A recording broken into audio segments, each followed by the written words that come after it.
conversation, so just keep yourself muted, and do not interrupt the debate that we're going to be having, even if it's to defend your KingSithis. Anyways, so today, I am going to be having a discussion with ThoughtBat. ThoughtBat is a YouTuber who contacted me and has recently wanted to have a discussion with me about anarcho-capitalism.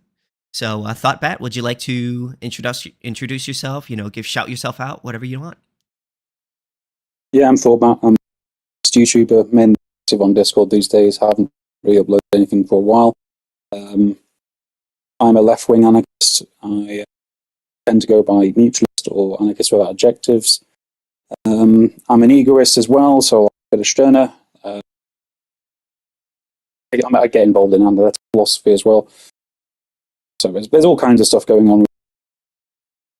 I'm here right now to debate Sithis on the NAP and self-ownership. Who we got on? Hello, and holy shit. All right. Well, I'm a little nervous, man. You're a pretty big heavyweight. I hope I don't lose. So.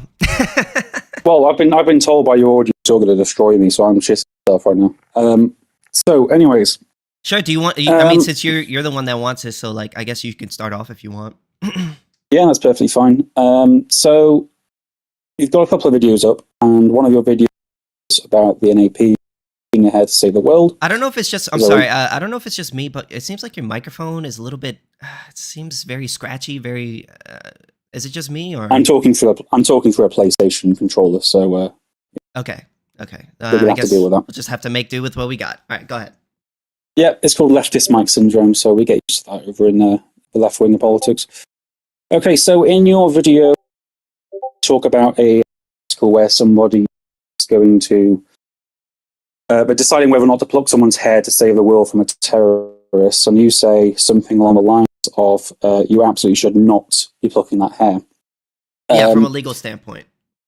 From a legal standpoint. So you told me that the NAP, in DMs, you said that your meta ethic is subjectivism and that the NAP is your preference. So your preference to follow the NAP, absolutely. So I'm going to ask you some questions, and it's going to go like this. So number one, would you a strand of hair or the world blow up? Well, when I talk about the non-aggression principle, I'm talking about like a legal standard. So I think the law should be the non-aggression principle. Now, there are going to be, obviously, there's going to be situations where you're going to give me, where I would say, probably not that big a deal to pull that guy's hair off in order to save the world, right? But even if I were to say something like that, am I then going to say, oh, well, the non-aggression principle shouldn't be the law because of this fringe situation where I wouldn't really care? No. Because fundamentally, I think the law should be consistent and it should apply to everyone equally. And yeah, I mean, and even in the worst case scenario, if you were to pluck a person's hair from their head, the violation of I mean, the only thing that I'm admitting to is that is a violation of that person's rights. I mean, you are taking that person's hair without their consent. Now, the punishment for that under anarcho-capitalism would be you would pay him for the hair that he stole, or he would be allowed to pluck 2 hairs from your head. Yeah, so that's principle double punishment, 2 eyes for an eye. So I'm a bit confused because in your video you say you absolutely should not pluck an innocent person's hair to save the world. So that when you use the word should there, which is implying a normative standpoint, this is telling me that your ethical view, not your legal view, your ethical view, you absolutely should not pluck an innocent person's head to save the world. Has your changed on this recently? Yeah, I feel like I've kind of changed my mind on it a little bit because I feel like your personal ethics, when it comes, like, I try to change my opinion from, like, I try to separate my legal opinion versus my ethical opinion, right? So, like, do I think it should be legal to pluck a person's hair in order to save the world? No. I think that if you do that, there should be ramifications for the actions that you commit against that other person. But personally, do I think that you've really committed a grave wrong by doing that? Technically, yes, but it's not, I would say it's not really that big a deal, personally. Okay. So when we talk about the non-aggression principle, so it's a preferred, it is a normative theory at the end of the day. Because that's what the non-aggression principle is. It's a ethic about what the law ought to be. Mm-hmm. And you're saying that the law ought to be that it's a criminal act to pluck the hair from somebody's head. Yeah. And you're saying, well, in this scenario, it would not be immoral to do so, but it should be regarded as a criminal anyway. So as long as you're willing to pay for the consequences, as I offer him 2 strands of hair, you'd say that'd be fine. That's fine. I wouldn't say. I would say there is some wrong being done, but I'm saying that the wrong that is being done is just so small that I feel like it's not that big a deal. Like I am acknowledging that there is a wrong being done there. Now I'm not saying, and I'm also not saying that because he's able to pay the person back, that makes it okay, that makes it right for him to do that. It's always wrong legally to violate another person's rights. So, for instance, if I murder somebody and I pay that person restitution for the murder, that doesn't just make it right, right? The fact that there's a punishment for that is an acknowledgement that it wasn't right. So that's how I would square that. So when you're saying it wasn't right, it wasn't wrong, just want to be clear with our words. Are you saying it's wrong here means illegal? Well, in a sense, it's illegal. I think that it's wrong, like morally, but I would say it's just not that big a deal. So like, I probably personally wouldn't care. So like, for instance, like going up to and poking somebody, without their consent, technically that's a violation of their rights. But if somebody came up to me and told me, "Hey, you poked that other person," am I gonna be like, "Oh my God, you're an evil person," blah blah blah blah? Like, no, I'm probably just gonna be like, whatever. Whereas, so it's but I am acknowledging that it would be a violation of their rights. Yeah.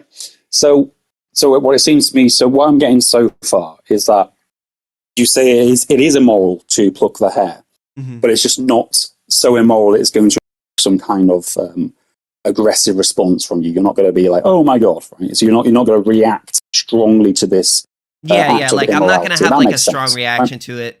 Like I would probably, like what I would probably do, like if I feel like the person was like seriously like oh my God, he poked me, I need criminal charges. Well, I'm not going to say no to them. I'm going to be like, whatever, go ahead and do it. But I'm just going to be like, well, I mean, that's really not that big a deal. Yeah, so I want to shelve the legal side for now. I'm wanting to just get into the ethics. Okay, so we still have the idea is the wrong thing to do from you. You're saying it's illegal because it's still the wrong thing to do. You don't react so strongly to it, and that's understandable. That makes perfect sense.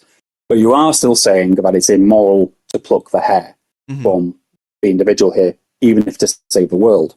Yeah. So that does make my question then, my first question to you, still relevant, right? So the question is, would you rather lose a strand of hair or...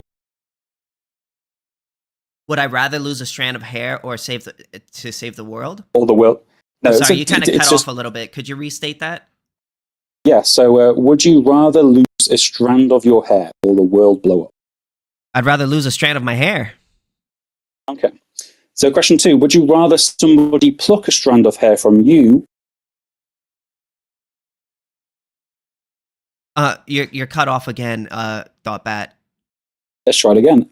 Would you rather someone pluck a strand of hair from you or... Oh, bro, like right when you said pluck a hair, you cut off again. Oops. So would you rather someone pluck a strand of hair from you or...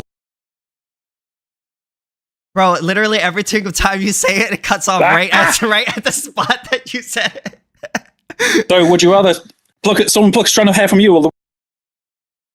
Oh, bro, it's not, I swear this is not me. Like this is, I don't know what's wrong. Do you, right, I'm going to leave maybe and you come might back. need to maybe get another microphone. Well, this is kind of funny, not gonna lie. Let's try this again. Question 2, would you rather someone pluck a strand of hair from you or... Damn it. It's going again. It's doing it again. Total Menace, can you just send a message to me to confirm that this is what's happening? If it's me or KingSithis. It So is would you? every time you say rather pluck a hair, or it cuts off right after the or. All the will blow up, right? All the will blow up. Would I rather Yes. a person truck? Okay, so is the question: would I rather a person pluck my hair and allow the world to blow up? Than allow the world to blow up. Yeah. Oh well, in that situation, I would say yes, but I would say that wouldn't be a violation of my rights because I would be I wouldn't be okay with it. Okay. So yeah, that's fine. So number 3, would you rather someone pluck a strand of hair without your consent, or the world blow up? It's a tough question. Let me think about it. I would say to stay consistent with my principles, I would have to say, fundamentally, what you're doing is wrong, and what you're doing is a violation of my property rights. But would you rather somebody pluck a strand of hair from you without consent, or the world blow up? From my own personal opinion, like if I were to weigh the options, Mhm. I would probably say I'd rather somebody just pluck my hair. But do I Without your think, consent. yeah, in that situation? But I would say that's not me endorsing a legal system in which a person would do something like that. Like, I'm not saying that people should do something like that. I'm only saying that in the case of It's myself, I would probably, if I figured out later that it was to save the world, I probably would just let it go. yeah. So you're saying that you would, in this case, someone pluck your hair without your consent, then allow the world to blow up. That means, in this case, you would rather someone violate the NAP against you in order to save the world from blowing up. Against So me, you understand but that? if we're talking about another person, I would have a different opinion.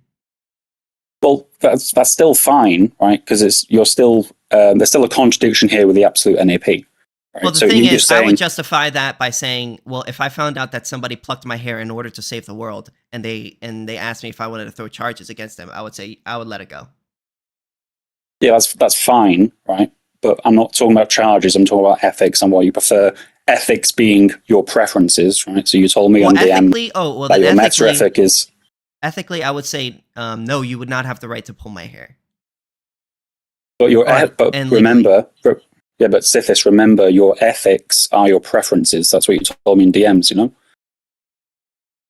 well, I have a legal preference and then I have a personal preference, right? Yeah, I'm asking you about your ethical preferences.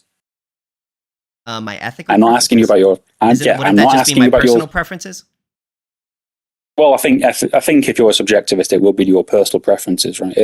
Ethics will be reduced down on the subjectivist view to your personal preferences. So when you say to me that I am in favor of a non-aggression principle, both ethically and legally, what that's telling me is that your preference is for the NAP to be abided by at all times. Now, in this situation, that's not the case. There's a contradiction. Well, again, I said in that situation, when it comes to myself, I said that I wouldn't care because I would just let it go. But when it comes to another person, like, do I think that somebody should do it to another person? I would say no, because they Well, you wouldn't didn't be quite violating say their you rights. wouldn't care. You didn't quite say you wouldn't care. You'd actually say you'd rather the hair be plucked. So if your ethics are your Well, when it comes preferences, to me, that means I would rather. Yeah. I would say I would be okay with somebody violating my rights to save the world. But if somebody, Civis, that's not relevant. huh? Right. The fact that's you saying because it's me, that doesn't mean the contradiction goes away. You're saying that there is an instance where the NAP should be violated, according to you. Mm-hmm. So that would be a contradiction on the idea that the NAP is an absolute principle. When it comes to my personal preference, not when it comes to legally, because if it was when it came like yeah, legally, but this you're pivoting to legal. I've already shelved legal discussions, right? okay. I'm asking you about your ethics. So your ethics, we're going to stick on that topic. And ethics is your preferences. You told me that your preference is for the NAP to be abided by at all times. However, in this scenario I've given you, you've contradicted that. Right? So is it the case that you want the NAP to be abided by at all times, or is it not? I would have to say, sorry, I'm not trying to be slimy. I'm just thinking about it. No, that's fine. That's fine. I know you're not being slimy at all. Like I'm wiggling an axe right now. No, you're good. That's No, hard I to don't deal think with. you're being slimy neither. Don't worry. Yeah, I don't think I'm being slimy. I'm just not even in the wait. I'm doing a consistency check.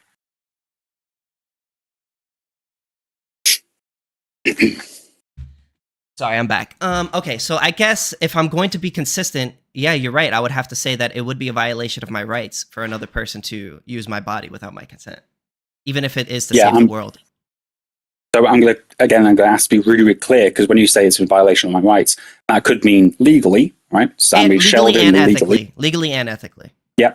Okay. So thus, the answer to the question is, I would rather the world than somebody pluck my hair without my consent. Is that true? Yeah, I guess so. Because fundamentally, you know, I believe in the non-aggression principle. I don't think it's okay to violate another person's rights. And we also and here's like an issue that I see with that, right? Is that I would not consider me not allowing the other person to pluck my hair to be me allowing that to happen. And the reason why is because I'm not the one responsible for blowing up the world. The person who is blowing up the world is responsible for that action. So if I say, I don't want you to touch my hair or pluck my hair, I don't think I'm like responsible for that. Well, that's the issue of moral blame, which is that's a different topic, right? So where we assign moral blame is its own region in ethics. And we're not dealing with that.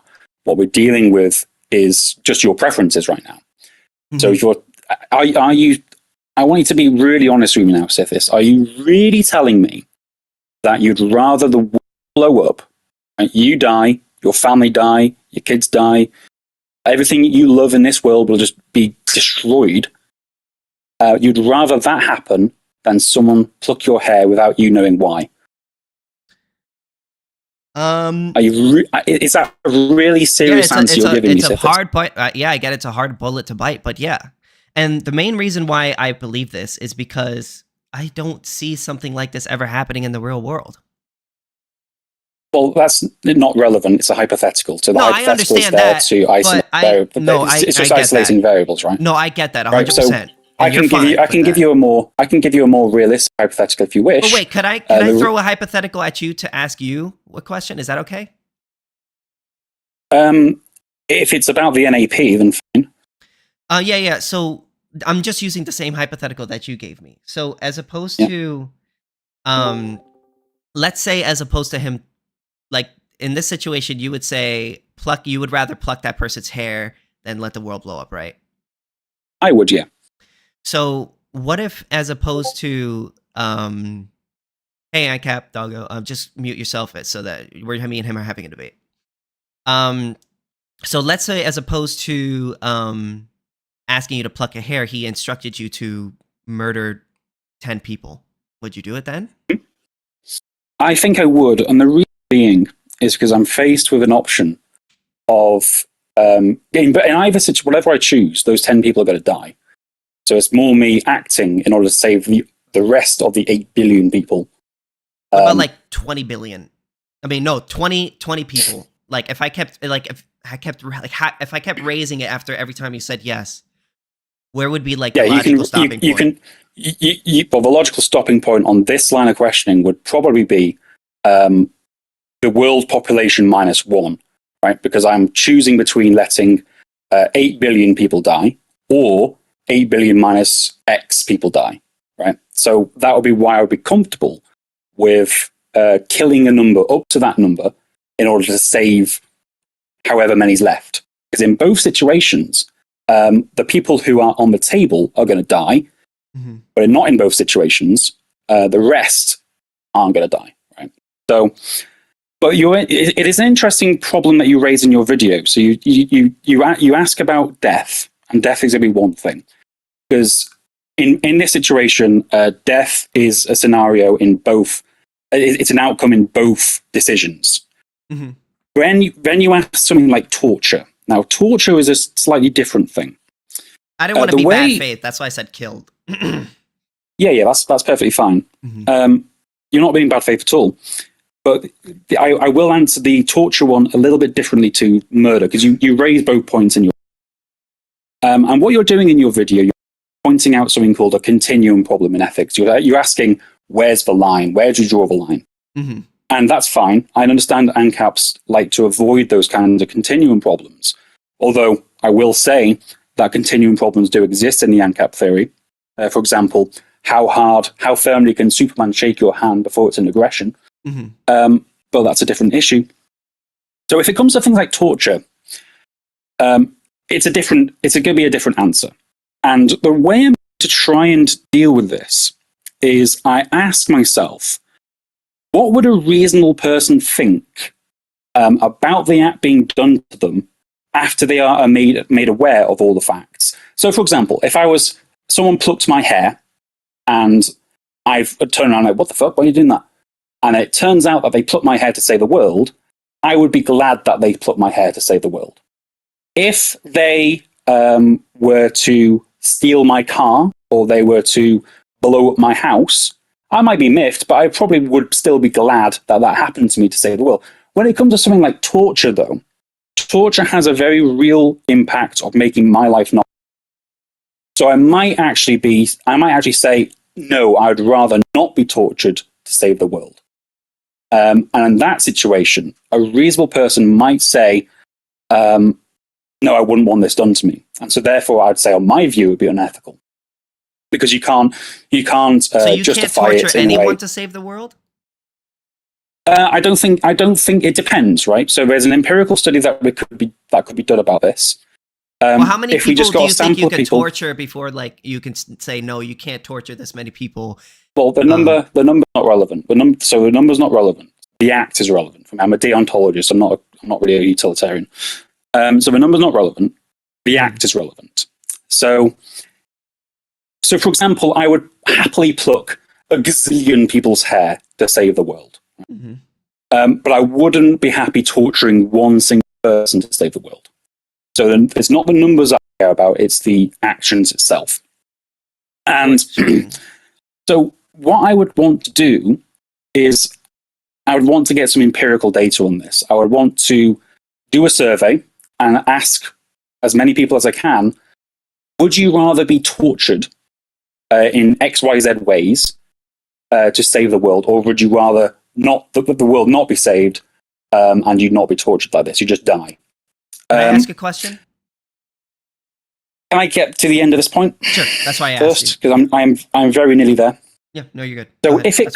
So if the survey comes back and it says most people will say yes, I would rather the world be saved and me to be tortured than not, then I would say it's ethical. If the survey comes back and it says no, I wouldn't, then I would say it's unethical because it's not what a reasonable person would allow to be done to them if they were aware of the fact.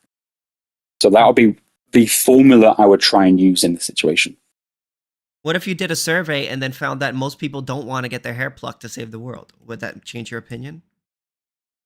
That would change my opinion in that hypothetical. I would say, well, yes, I am working on the assumption that most reasonable people will be okay with their hair being plucked to save the world. Well, let's say you live in Ancapistan. Yep, say I do. Everybody supports say I do. NAP, and then they don't want you to pluck their hair at all. Like, would you say, oh, well, I guess plucking the hair to save the world would be not good enough?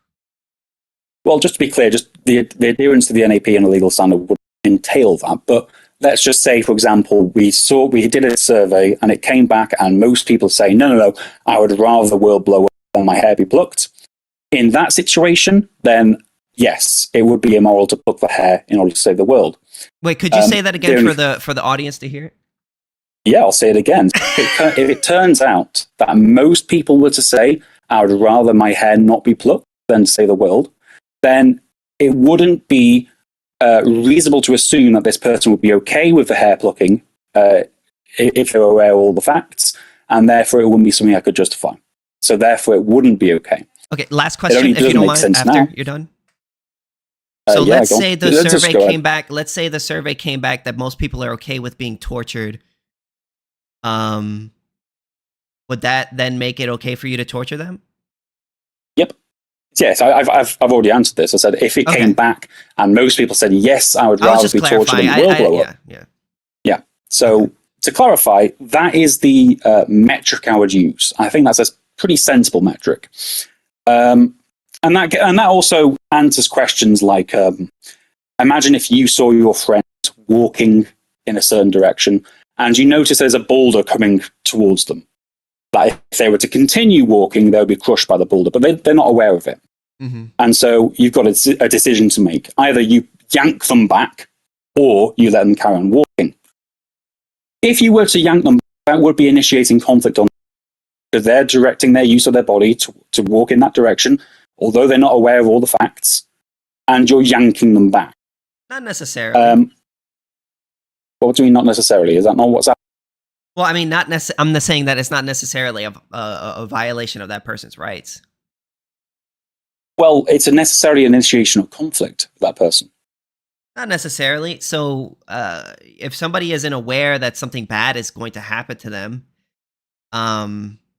you know, and you push them back, and they are perfectly okay with it afterwards, you know, or if they make their will known, if they've made their will known that they don't want to die, which I would argue most people, if they're living and they're walking and they're, you know, doing normal things, I feel like that's one way of letting their will known that they don't want to just die.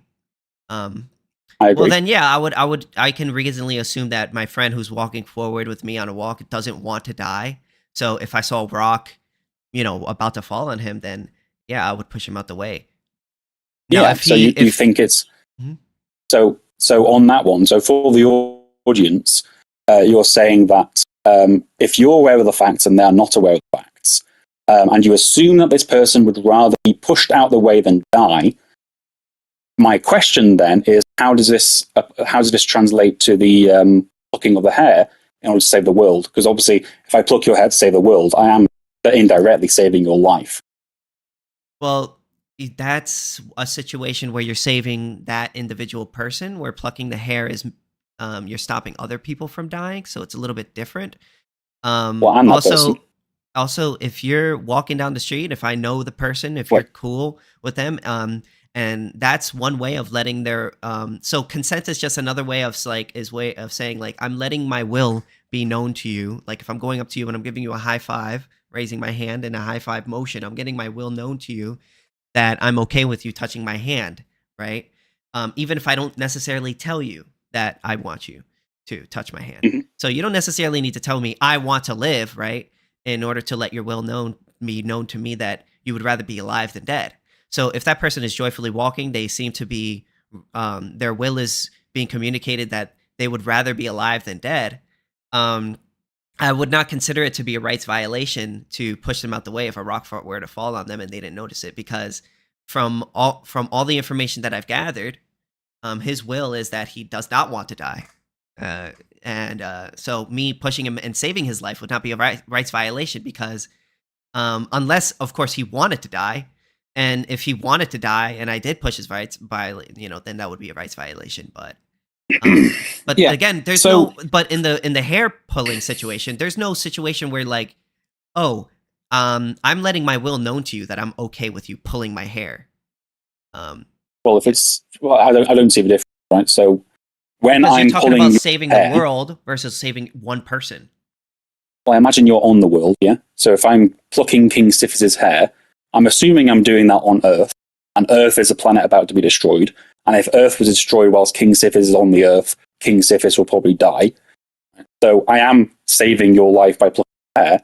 It just happens to be the fact that I'm saving everyone else as well.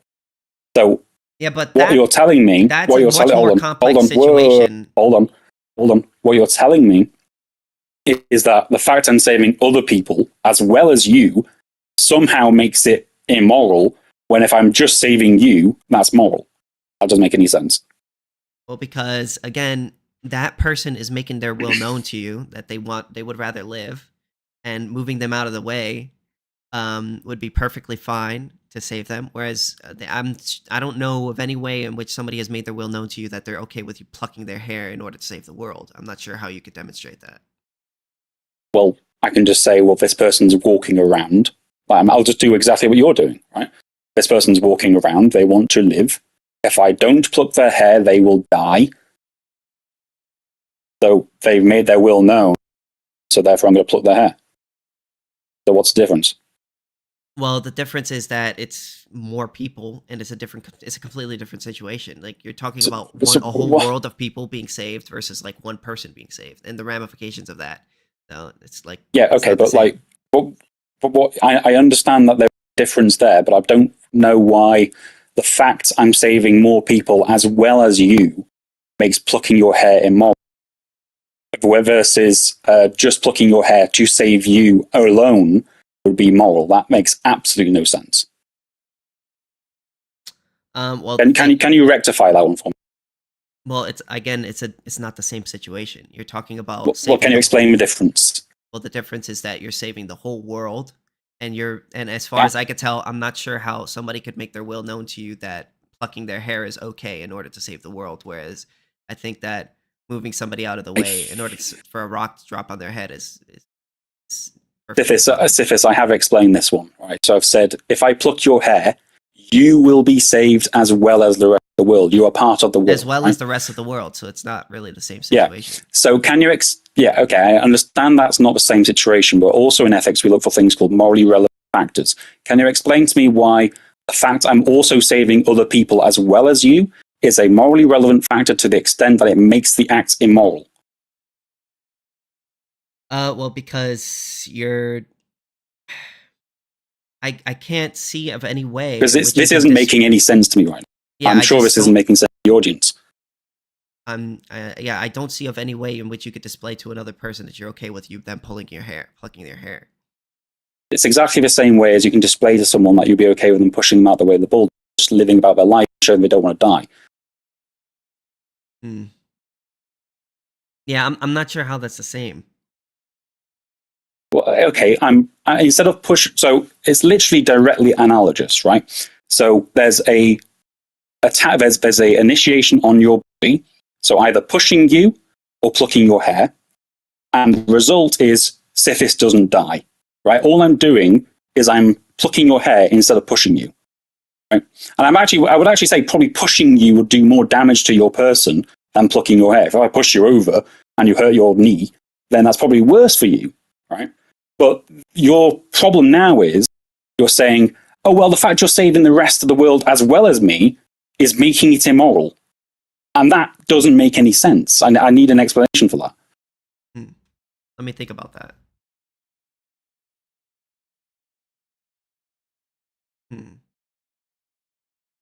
So are you arguing that me saying that him displaying to me that he'd rather be alive is not enough would be comparable to basically a person saying that they would rather be alive, and if me plucking their hair to save the world afterwards that they would be okay with it?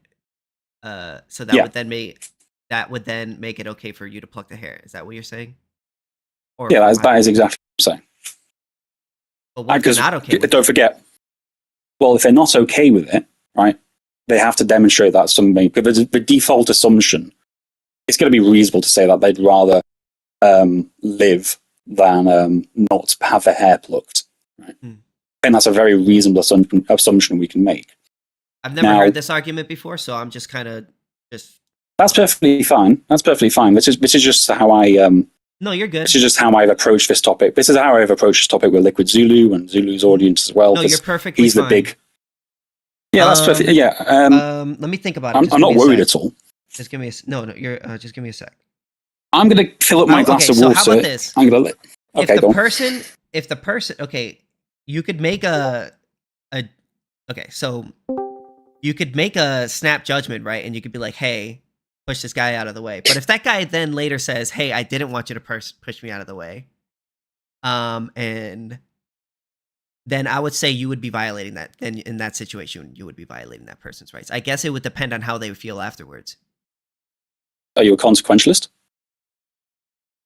Well, but the thing is... That sounds like a consequentialist thing, buddy. Well, no, because not necessarily. Well, I mean, I'm not necessarily against consequentialism. I just believe in consequentialism when it comes to the non-aggression principle. But okay. The thing is, hold on, I'm just giving you the best answer that I can gather with the information. Maybe I'm not giving you the best ANCAP answer, right? But because I've never come across this argument before. So I'm just giving you the best answer that I can with what I have. So I Fine. guess in this situation, if you saw your friend and there's a boulder falling on you or on him, and you pushed him out the way, and then he later said, "Hey, I didn't want you to push me out of the way." Well, then I'd say then you did violate his rights. I wouldn't. Yeah, I would say you did violate his rights because, you've sort of made an assumption there. I know it's an assumption based on, his will, generally based on like, the fact that he's wanting to live, but you are kind of making an assumption there. So if your assumption So- turns out to be wrong, I think you owe that guy restitution. Okay, so I'm making an assumption when I'm pushing this person. Yeah. So Because you're kind of like, you can't Well, read the another thing is, person's I'm asking- mind. Like, you kind of just That- assume yeah, that I he'd rather agree. be- yeah. He'd rather I be certainly alive. agree, right? But when I think about ethics, I'm thinking about the whole purpose of ethics, right, is going to be when I'm making a decision between me pushing you or me not pushing you, I need to know what the right thing is to do in that moment before I make the act, before I commit to the action. This is my problem with consequentialism, where it's like, if I find out that it's immoral after I've done the act, then the ethic is completely fucking pointless. That's no true. good to me. That is true. That's no good to me, right?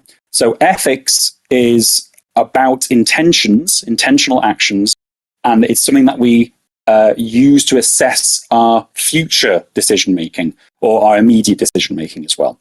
And so if I'm seeing you walking along and I don't know you, all I'm saying is you walking along, you're singing little songs, I don't know, and there's a boulder coming towards you, I'm going to make a decision and I'm going to say, I'm going to reasonably assume KingSithis wants to live. He would rather me push him out the way of the boulder than let him just be flattened by the boulder. Now, if I was to push you and then you to turn around and go off, what the fuck did you do that for? I would say tough shit. I made a reasonable assumption that you don't want to die, right? I've done nothing wrong. Is it wrong for me to assume that you'd want to live based on the fact you're alive and singing little songs? Probably not. Is it wrong for me to push you? No. So ethically, I've done nothing wrong. Legally, you can say in consequence, you violated the person's rights and now you owe restitution. That's fine. But again, I'm shelving how law works and I'm dealing with ethics. Ethics is all about decision making and analyzing our options as we're making those decisions. So I'm going to say it's right for me to assume that you want to live, even if you don't. It's right for me to assume that, and I'm going to push you, and I'm in the right to do so. Nah, I would disagree because you're kind of making an assumption. You know what I'm saying? Like, Well, if you're Is it wrong to make an assumption? if it entails violating another person's rights, yeah. Because if Okay. if you want to take that risk, that's up to you. But I mean, if you did push that person, yeah, that's you'd be violating that person's rights.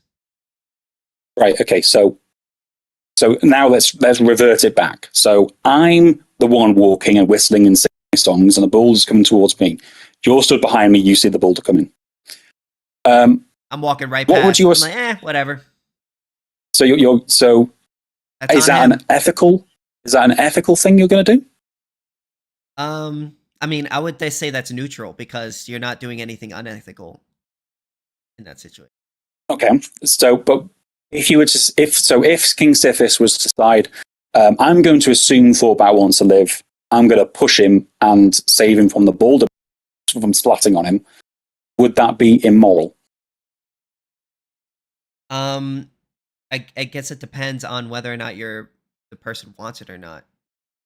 No, So, you don't know that If the information. person, if you don't know that information, then no. I mean, yeah, it could be. Well, what answer is it? Is it immoral or is it not? Because I mean, it could be because you don't know.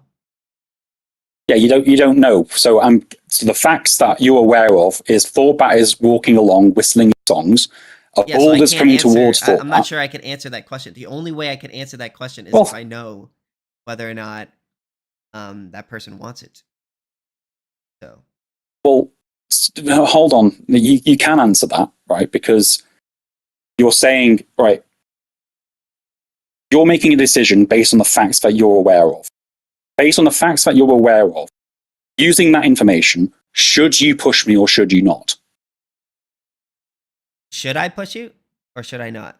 Yeah, based based on what you know. So okay, not. so that's another backpedal, by the way, because before you said it's okay to assume this person wants to live and push them out the way of the boulder. And so earlier you said yes, it's okay to push out the way of the boulder, and now we're saying it's not okay to push them out the boulder. See, the thing is, it's kind of hard for me to answer because I don't really 100% know. I would say. Well, I mean, that'd be a pitfall. I think. If I to be like, I want to be consistent with my ethics of the non-aggression principle. So I understand that. But I just don't know how to, like, from my perspective, I don't know if it would be a rights violation if push somebody out of the way of somebody. I can't. I'm not sure if I can answer that. I can answer it because I've got a method, and my method seems to be more encompassing than the NAP. Seems to be a lot more sensible. Well, just because I can't answer a question doesn't mean that there isn't an answer. Well, that's fair enough. Yeah. It might just be more of a me wanting up you than, you know. Yeah, this is more just that's you no having a better argument than I do at this moment. I just don't really have an answer for it right now, and I'll have to just go do some more research and then come back to you maybe later. Yeah, I'm perfectly happy with that. Yeah, I don't want to give you like a concrete answer, yes or no, because I'm just gonna have to shelve this and then do some more research and maybe come back to you on another time, and then I'll give you this. You stumped me on this one. You have. Okay. So you definitely one up me, but that doesn't mean that there is no answer. I'm sure there is an answer. Yeah, I'm not saying there is. Well, I think there is an answer. By the way, I think if you're on the NAP view, this would be an initiation of conflict to push somebody out the way. They are directing the use of their body to go in a certain direction, and you're interfering with that use. You're initiating conflict to initiate contradictory action upon them. If you're right, then yeah, I would agree. Yeah, so if it was true that pushing another person, if a boulder is falling onto them, was an initiation of force, then I would have to agree with you. I would be consistent in that. Yeah. The only thing is I'm not sure that is true. So what I'm saying is that I'm gonna have to do some more research and maybe come back to you and give you a better answer. Yeah, but do you think there's an argument against what I've just given in terms of like how the NAP would deal with this? Maybe. I just don't know it. Off the top of my head, I just don't know it. Okay, so I think that's pretty much where I'm up to. So, did you want to talk to me about where I'm going to round? No? I did. So I'm going to round off the NAP thing. Yeah. Okay.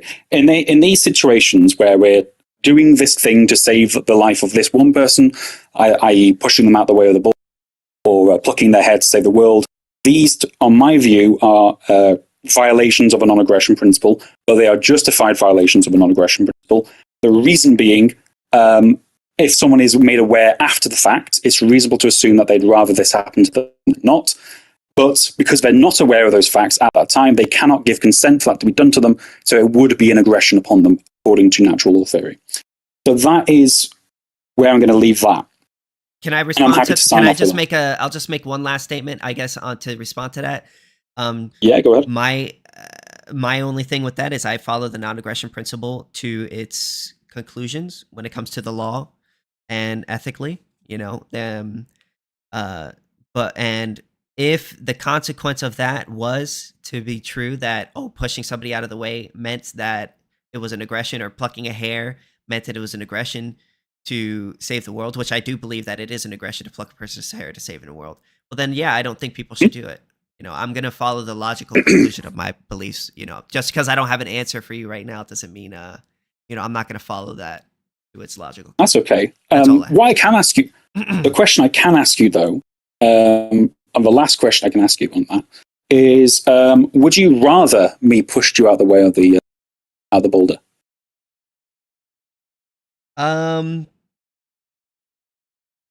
I mean, I mean, if it's not an aggression, I mean, me Yeah, assuming you want to live, right? So you know for a fact that you live, right? And would ThoughtBat it is be an about to make a aggression? decision I whether or mean, not. technically, yes. No, Would I press charges of you well, afterwards? No. Would I want you would to you stop? rather Probably. me do it? Would I rather you? Probably, yeah. Yeah. So okay. So in this situation, we do have an answer because again, your meta ethic is that your ethics are your preferences. At this point in time, your preference is I push you. Right? I make the assumption that you want to live, and I push you. So that would be your answer. But the consequence is to save my life. Yes, and that's been the situation all along. Right? Yeah, but so that would be your ethical answer. You're only saying that I want to follow the logic. I want to do some research and see what the logical conclusion is. Well, no. So, well, I thought you got to do your research on that. So if you do your research on that, come to a conclusion about what the logical implications of the NAP is, and then weigh that against your preference for me to save you in that moment, and see which one comes out on top. But don't forget, your meta ethic is preferences. This isn't natural law theory. This is preferences. So that's just my advice for you going as a subjectivist. One subjectivist to another. Self-ownership. You want to move on? Yeah. Yeah, we do. Ownership. So I looked at your self-ownership video. I will say that this video was much better than the other one. But so you say this sentence: any deviation from self-ownership will ultimately entail another person having a right to control your body and make them partial owners over. Is that still the position you hold? Yeah. So basically, if somebody has the right to control your body or take control of their body without your consent, they're claiming partial ownership over you. They're saying, I ought to have the right to use your body without your consent. Okay. Do you think partial ownership is possible?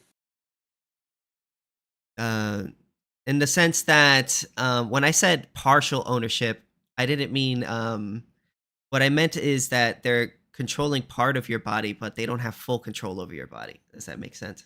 Yeah. Yeah, so but do you think partial ownership is possible? No, I don't think partial ownership is possible. I think that you're still the owner of your body, but in the sense, what I meant by that was like they're trying to control part of your body. You know what I mean? Does that make sense? Yes, they're trying to. So they're trying to control part of the body, but ultimately, there's no such situation where partial ownership. Yeah, there's no such situation where partial ownership could take place. No. Okay, that's fine. Can you demonstrate the so you say this is an entailment, and I mean logic and entailment means like it's necessarily the case thereafter. So you say any deviation from self-ownership will ultimately entail another person having the right to control your body and make them partial owners of your body. Can you demonstrate that entailment logically? Well, if you don't have the right to control your body, well, then that would mean that other people would have the right to control your body. And if you don't, that's just saying the same thing. That's saying the same thing twice. So what was he? How do you come to that conclusion? If you don't have the right to control your body, that would mean that other people would have to control it.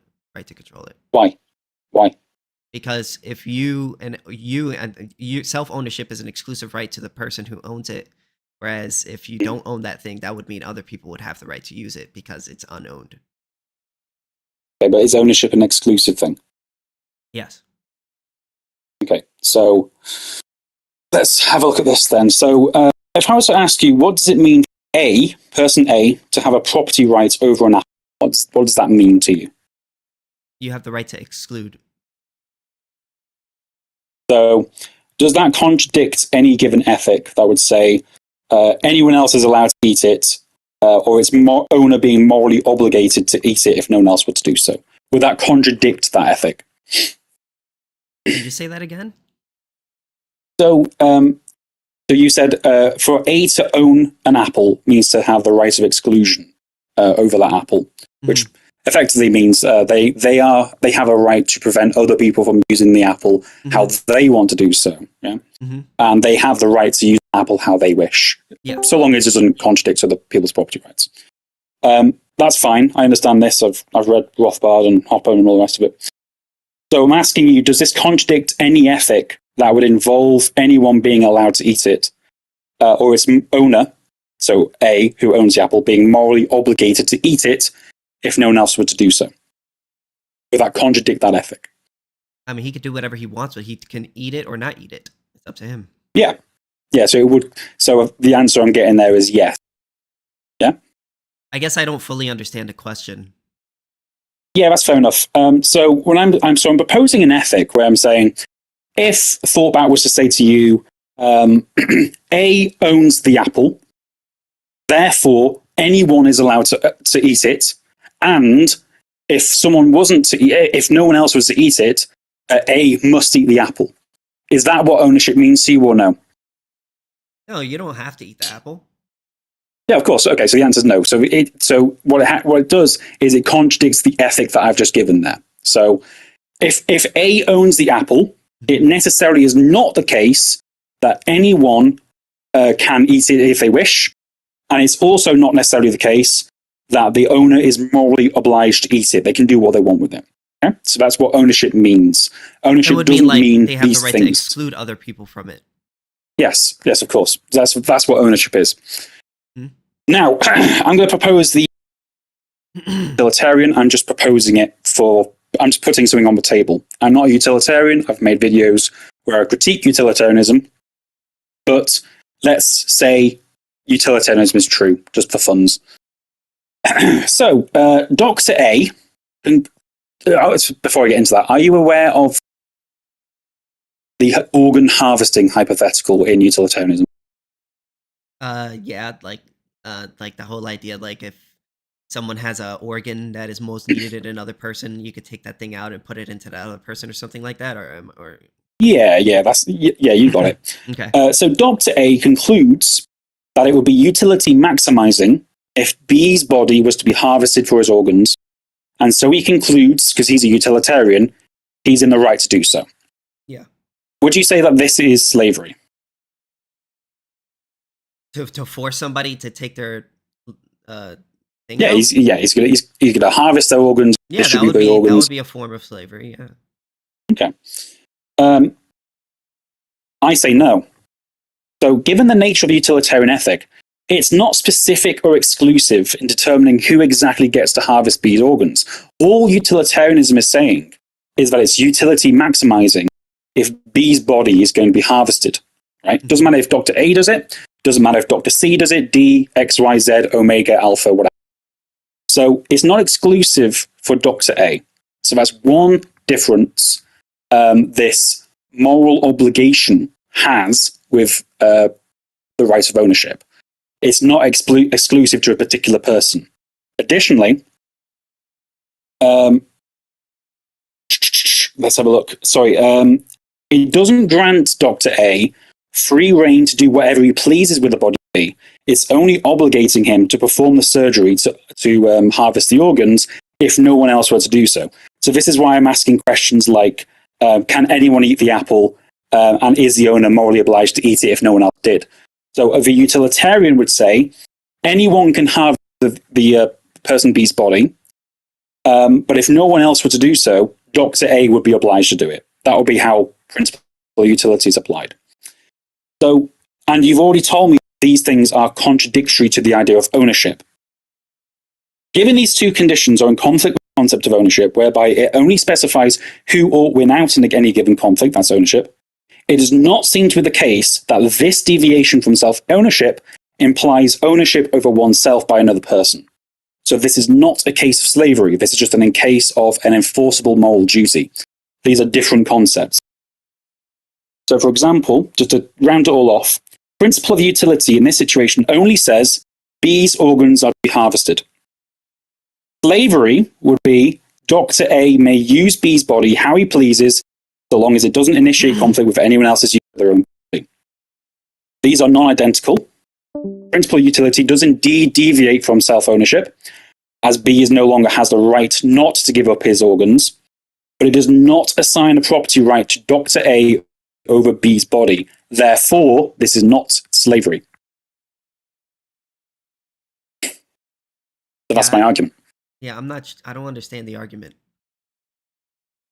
I'm doing Leibniz law, right? Are you familiar with Leibniz? No. Leibniz law is saying if there's properties, which are properties about a given concept, which are different, then they're not the same thing. Slavery is an ownership claim over someone's body. Slavery says Dr. A may use B how he pleases. Principle of utility says B's organs are to be harvested. These are non-identical, therefore the principle of utility does not entail slavery. Yeah, but I'm not a utilitarian. I know you're not a utilitarian. I'm saying the principle of utility is an ethic which deviates from self-ownership, because we're saying that B does not have a right. Yeah, then they would be in fact supporting slavery. No, they wouldn't, because slavery says Dr. A may use B's body how he pleases. Principle of utility is only saying B's organs are to be harvested. That's not an ownership claim. That's a moral obligation. That is a separate type of ethic to an ethic of slavery. Okay, so the person is the owner of their body. If you force them down and take their organs from them without their consent, you're claiming ownership over their body part. No, you're not. And no, you're not. Yes, you are, because you're because claiming ownership of the body part would be implying that Dr. A may use B's body how he pleases. That's not what's happening here.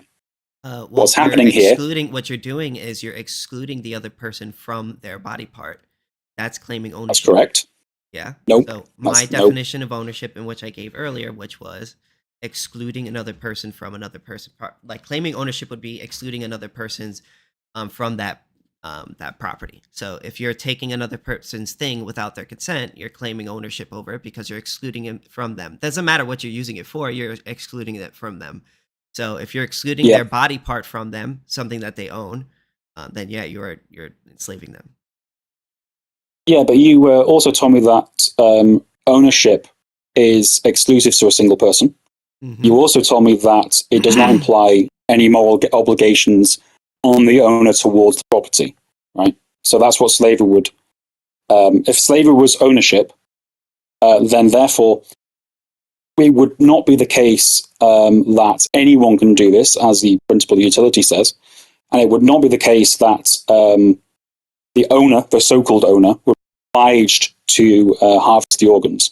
Principle of utility is saying that B's organs are to be harvested. It's a good thing to do in order to harvest the organs, right? It's an enforceable moral obligation. From your body part?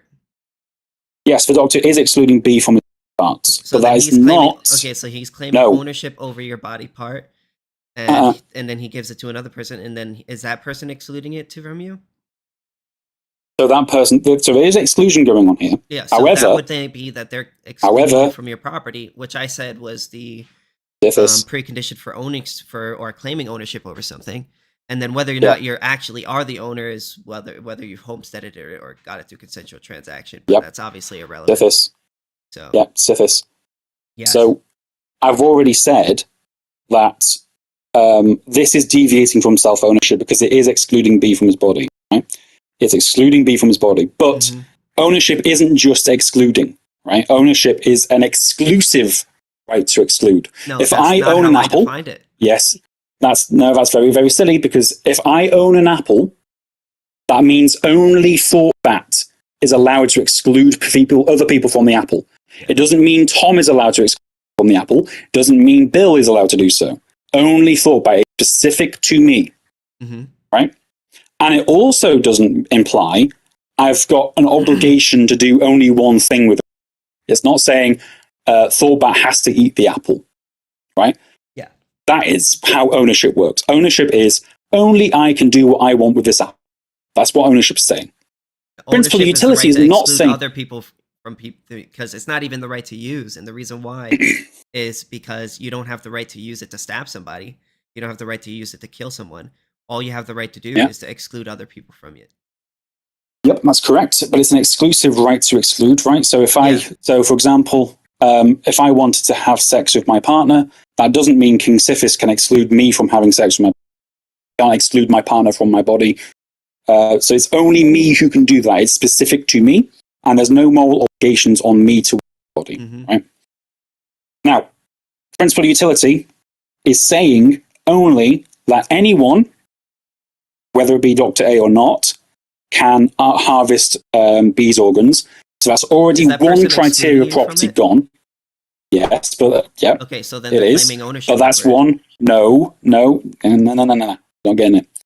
So one criteria or property, one fundamental criteria or property, which is if it's exclusivity, as in it only applies to a person being able to do so, that's not present in principle of utility.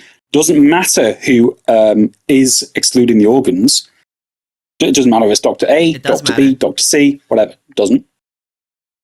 What? No, it doesn't. If you're excluding how does that matter? Because if you're excluding the thing that is owned by another person from that person, then you're claiming ownership over that thing.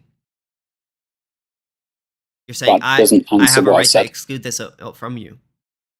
Sithis, can you repeat back what I said to you? You said that the doctor is excluding that person from his body part, right? What was the important part of what I said? You said that the principle of utility doesn't deem him to be the owner. Why? Why did I say that? Because the utility is going to the person who needs it more.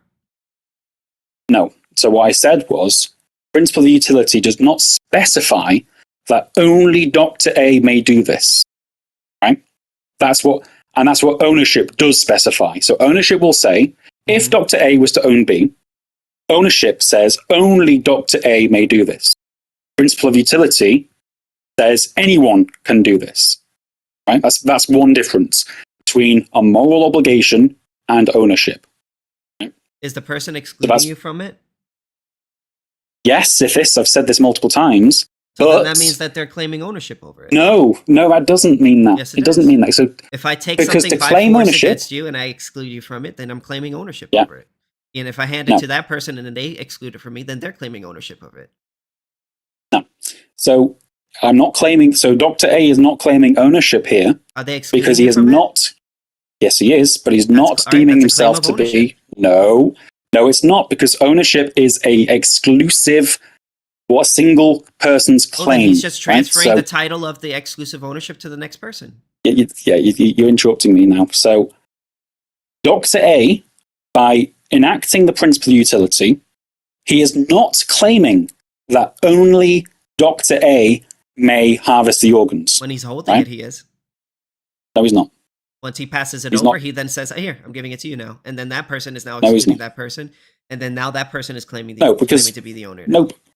No, because Dr. A... That's not what's going on? Let me explain it. Because Dr. A is not saying that if Dr. A was to not harvest the organs, then he can deny other people from doing so. That's what the ownership claim would entail. This is not the case here. Now, also... not for me, Dr. because A, the only thing that would change my mind is whether or not the person is excluding them from it, and if they are excluding them from it, that's not the only part of ownership, though, is it? It is the only part of ownership that I care about, because I'm an anarcho-capitalist. Anarcho-capitalists believe that ownership is based on whether or not the person has the right to exclude, and if somebody else is excluding you from that thing in which you own, then they are claiming ownership over it. Yeah, and what else do anarcho-capitalists say about how many people can own a given piece of property? Only one person can own something Only one person, right? Only one person. Yes. That isn't what Dr. A is claiming. He's claiming ownership over it. He's saying, no, he's not. He's not. He is. He's excluding me from it. He's excluding me from it. Yes, he is. Yeah, so he's doing he's ticking one box, right? He's ticking one box. He's excluding B from his body. But he is not ticking the other box, which is necessary for ownership, which is that only Dr. A can do this. Ownership. He's claiming ownership. Yeah, and if he was to claim ownership, he'd be ticking all the boxes of ownership. No, otherwise he's not claiming ownership. You could claim ownership all you want, but that doesn't make you the owner. You could say, I like, for instance, the only way in which you become the owner of something is through consensual transaction or homesteading. If you got in self-ownership, and if you are the owner of your own body, right, and somebody then takes something out of your body, they're claiming ownership. That doesn't mean they are the owner. They're just saying, I am the owner, but they're not the owner. They're a thief. All right, we're going to go back to, I'm going to ask you again, what do you think it means for someone to claim ownership over the apple? For someone to exclude it from you. For someone to exclude it from me. Is that all it means? So if somebody is that all it means? Hold on. If I'm the owner of the apple and somebody comes up to me and they snatch it from my hand, they're claiming ownership of it. They're a thief. Well, claiming ownership in itself theft. But anyways, so if person A owns the apple, what does that mean? It means they have a right to exclude. Does it mean anything else? No. It means they have the right to exclude. Oh, right. So multiple people can own the apple. Multiple people can have the right to exclude this. No, because only one person can have the right to exclude. Right. So exactly. Right. Exactly. Mm-hmm. So ownership has another criterion, and that is only one person. It's specific to a given person. Right. KingSithis owns the apple over something, but only one person can be the owner. Right. Yep. That's fine. Right. I'm not talking about claiming. Talking about owning and what ownership entails. Right? If two people are claiming ownership, that means two people are saying, only I can own this apple. Yep. That is not what Dr. A is saying when he's harvesting the organs on principle of utility. But yes, he is excluding him from it. He's claiming ownership over it. He's saying, I ought to have the right to. What was the other criteria? Yeah, what was the other criteria of ownership there? Whether or not, I'm saying that he's claiming ownership. I'm not saying that he is the owner. I'm saying he's a thief. No. So if someone was claiming ownership, he's a slaver. So you've already agreed with me that if someone was claiming ownership, not only are they saying I have the right to exclude, they're saying only I have the right to exclude. Yes. Yeah. Dr. A is not saying that. He is saying that. No, he's not.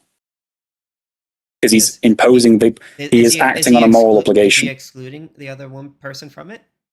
Is he saying only Dr. A can exclude it? At the time of excluding the other person, yes. No, he's not.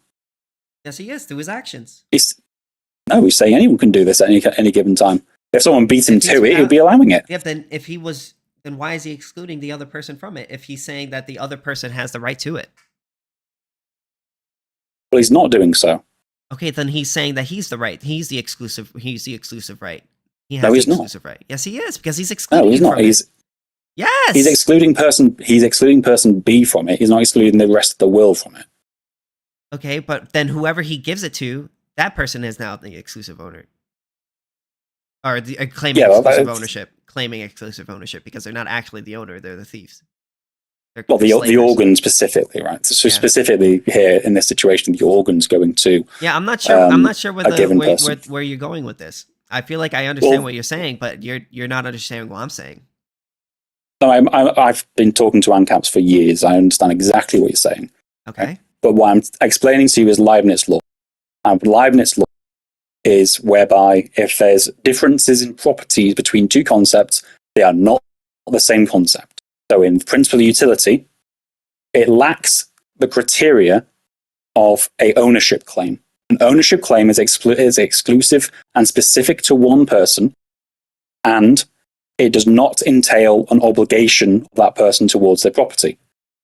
Principle of utility is not specific to one person, and it is entailing an obligation one has to the object, and that is to harvest the organs. Or let's say it was utility maximizing, it's saying that anyone can eat this apple, but someone ought to eat the apple. Doesn't matter who, but somebody ought to do it. That's not an ownership claim. Yeah, I just disagree. But I don't want to go around in circles. I don't want to go around in circles. So, like, you want to move on? Or? I disagree more. Yeah. Well, you're wrong, and I'm right. Well, I'm righter, and you're wronger. Well, if you're right, then I guess I'm left. Oh. Well, I'm north. Okay, so we've gone through self-ownership. Okay. Then you say, okay, let's go through this bit. So that's just the difference between principle of utility and slavery claims.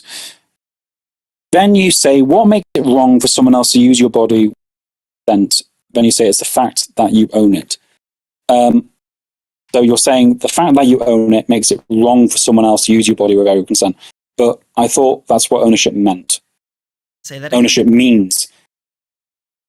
So in your video, You say, what makes it wrong for someone else to use your body without your consent? And your answer is, it's the fact that you own it. Yeah. But that's what ownership means. Right? Ownership means it's wrong for someone else to use your body without your consent. Mm-hmm. So you're saying the same thing twice What and I'm just putting the saying word is, because in it. no, what I'm saying in the video, like obviously I'm like kind of condensing it down, but what I mean in the video is that I'm talking about a scarce resource, and your body is a scarce resource. So what makes it wrong for another person to use any scarce resource in which you own, right, is the fact that for the reason why it's wrong for another person to touch your body or harm your body without your consent is the fact that you own it. Is you are the owner of that thing. If you didn't own it, then there would be nothing wrong with somebody else using it. That's the same thing like an unowned property. Right. So just go through that one more time. So you're not saying. So when you say the words, what makes it wrong for someone else to use your body without consent? And the answer to that question is, it's the fact that you own it. Yeah, you own your body. Your body is a scarce resource. Circular reasoning. How is that circular? Because ownership means it's wrong for someone else to use your body without. No, what I'm trying to clarify, I'm clarifying that to people who don't believe in self-ownership. So, for instance, there are people who okay, what I'm trying to say is that in that video is there's the reason why why it's wrong to use your body is because you are the owner of it. And I'm countering people who say, I'm countering the people who say that you're not the owner of your body. But if you're not the owner of your body, then there would be nothing wrong with using your body without your consent. So what makes it wrong is the fact that you're the owner. That's all I'm saying. No. So it's not what makes it wrong. It's counteracting people who don't think you're the owner of your body. Yeah, that doesn't answer anything. It does. What makes it because ownership. But the next question I clarify. What does it mean to own something? The next the next part of I clarify why that's so. Okay, what's the reason you give? The cow example, the cow in the field example. In the video, I right afterwards I explain that, and I explain why that is. So, for instance, in the video, I give the cow in the field example. So, for people who don't believe, and that's more to explain for people who don't believe in self-ownership. So, I'm saying that the reason why it's wrong for you to for another person to use your body is because you own it. Here is why ownership entails that other people don't have the right to use it. And if you don't have the right to use a thing or a scarce resource, that means that you're the owner. So therefore, in the hypothetical I gave, let's say there's a cow in the field and nobody owns the field, you have the right to milk it. Yeah, because nobody owns the cow or the field. But let's say the cow is on somebody. That's circular reasoning again. How is that circular reasoning? Because when you say, nobody owns it, you're saying nobody has a right to exclusion. You're saying the same thing. You're saying nobody has a right to exclude this cow. But when you say it's okay to milk a cow in the field because nobody owns it. Yeah, if nobody owns the cow, there's nobody's violating anyone's rights by using it. Exactly, that's the same thing. That's not a reason, that's just a restatement. Okay. So what's the reason? I gave the reasoning. Because you're the owner of your body. You gave the statement twice, but in different words. You haven't given a reason. I did give a reason. What's the reason? I gave the reason because if you didn't own your body, then anyone would be allowed to just use it without your consent. Yeah, that's what ownership means. Yeah. And that's what lack of ownership means. Yeah, so you're saying the same thing twice. You're the owner of your body, and I'm saying you're the owner of your body. I'm just Sithis, this is textbook circular reasoning. Yeah, you're saying nobody. Well, you can not think so. What do you like? It's textbook circular reasoning. You're saying ownership means. You have the right. Ownership to is I have the right to exclude it. Mm-hmm. Yeah, I have the right to exclude it. Right. So therefore, if you're excluding the owner, that's immoral. That's what ownership means. Mm-hmm. So if you're saying it's not immoral to milk the cow because nobody owns it, that's saying the same thing twice. I don't see the criticism here. Is what I'm saying wrong? It's not wrong. It's circular. Okay, so like you felt like I was just being circular in my video. Is that your issue? No, so when you explain why it's wrong to use your body without consent, you say it's because you own it. But ownership means it's wrong to use your body without consent. So you're literally saying. I get what you're saying. So I get what you're saying. what you're literally, but the thing so is, what you're literally saying, what you're literally saying is, why is it wrong for someone to use your body without consent? Well, because it's wrong for someone to use your body without consent. That's what you're saying. No, what That's I'm how saying. it translates. No, what I'm saying, it's wrong for someone to use your body without your consent because you are the owner. Now, there are some people who don't believe. Hold on, but all I'm doing is clarifying that to people who don't believe you're the owner. This is more an argument against people who don't believe that you're the owner of your body. If you don't believe you're the owner of your body, what I'm saying, what entails from that argument is that somebody would have the right to use your body without your consent. And if you don't believe that, then you do believe you're the owner of your body. That's all I'm making the argument for. Yeah, so there's a reductio there, okay? But that's not, that is, it's prompting That's why I use an the argument. cow in the field argument. Yeah, I understand, but what it's doing is prompting an explanation. It's not actually explaining your own argument. It's asking the question of others, why would it be a moral thing? Well, because I believe that most people don't think it's okay. No, hold on. That's fine. So, no, I wasn't done.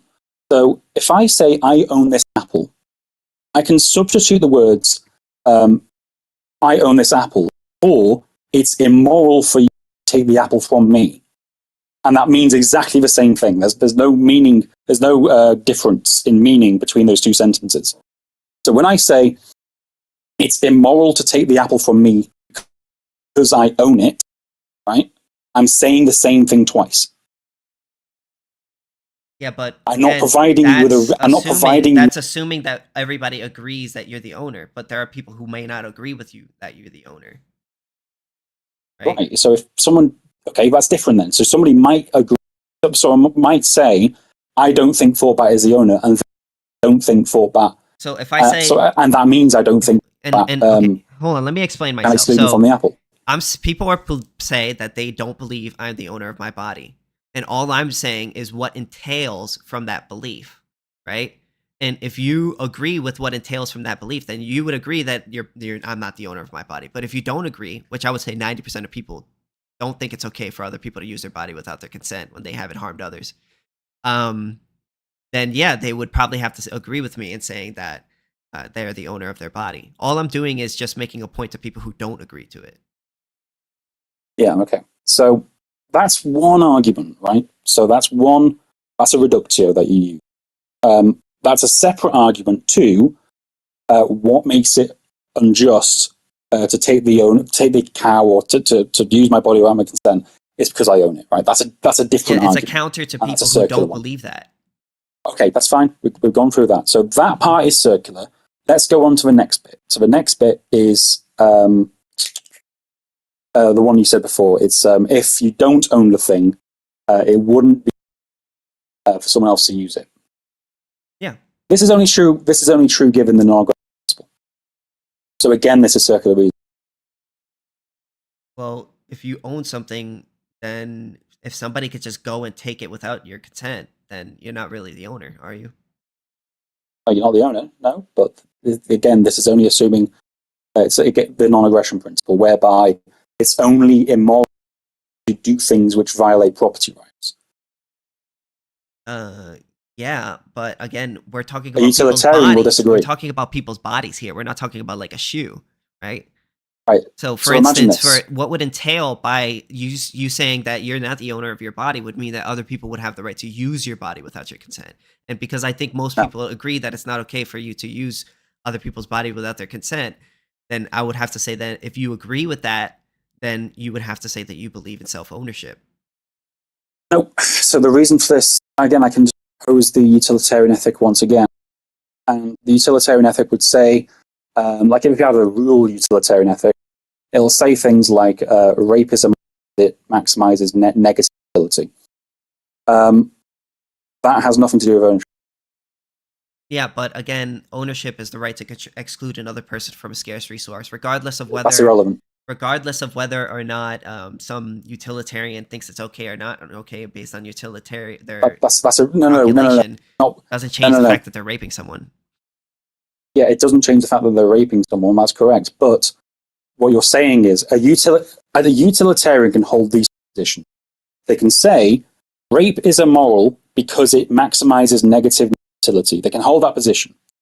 Then they can also say self-ownership is bunk. Like nobody owns themselves. Incorrect. Those two things are not in contradiction. Incorrect.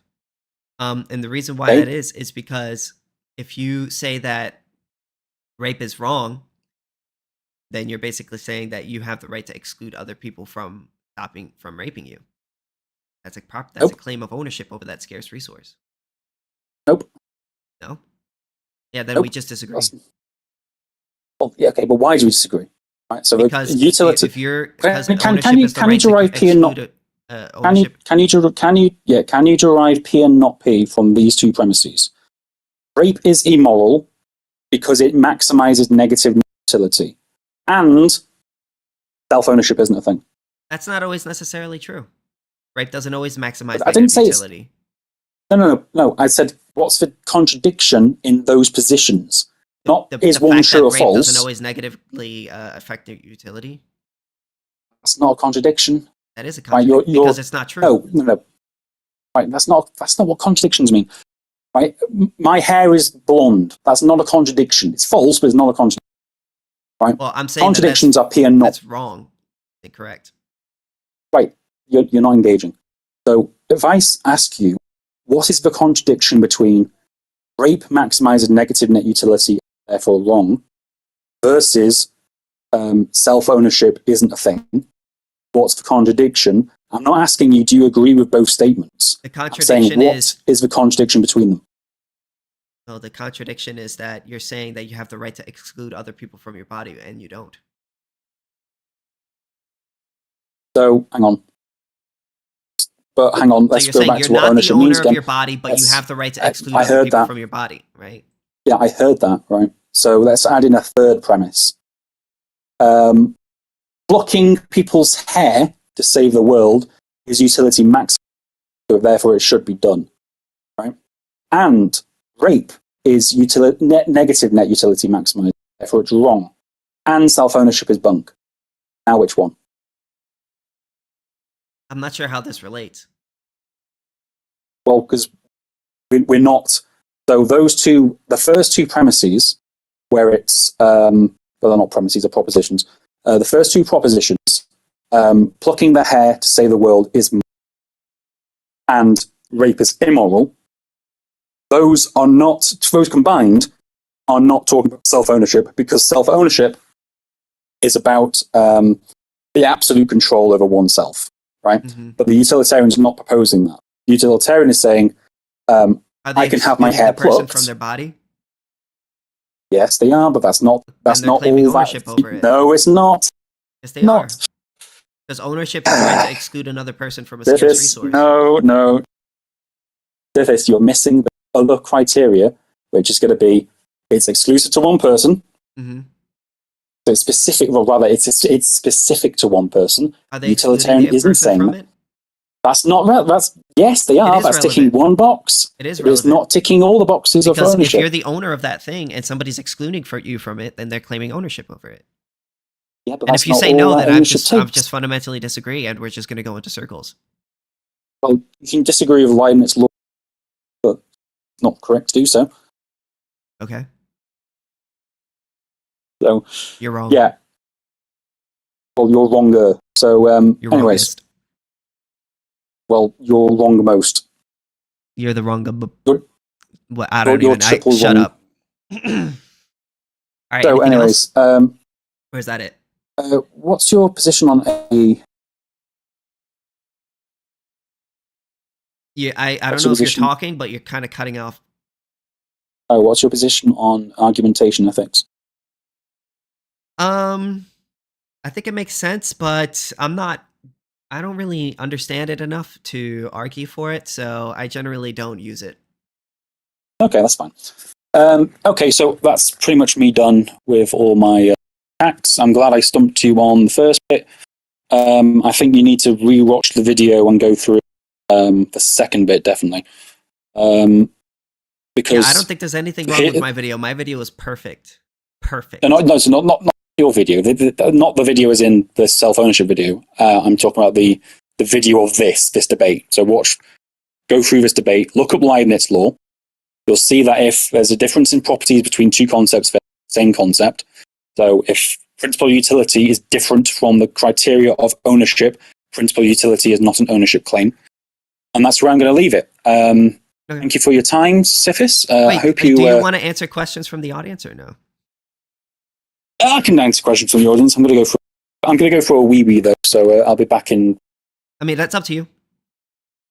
No, I'm happy to answer questions from the audience. That's perfectly fine. I just need to. You know what I'm thinking? I'm probably going to do is I'm probably going to have a couple of my ANCAP friends. We're probably going to review the debate, and then we could talk about the arguments that were made. And yeah, that's perfectly fine. I'll probably do that. All right, everybody can unmute now.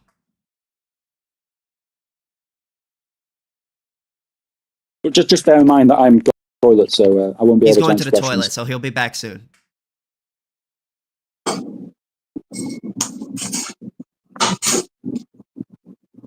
Yeah. All right, anyone want to say anything?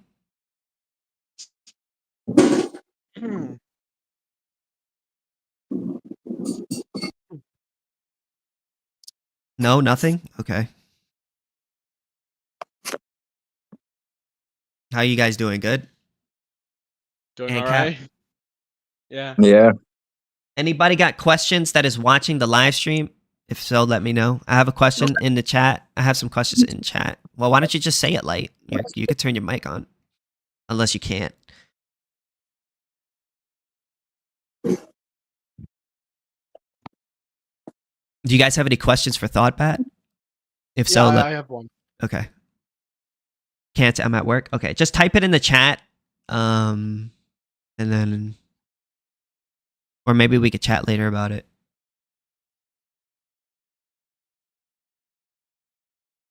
So I guess we're gonna just wait for him to come back. Yeah.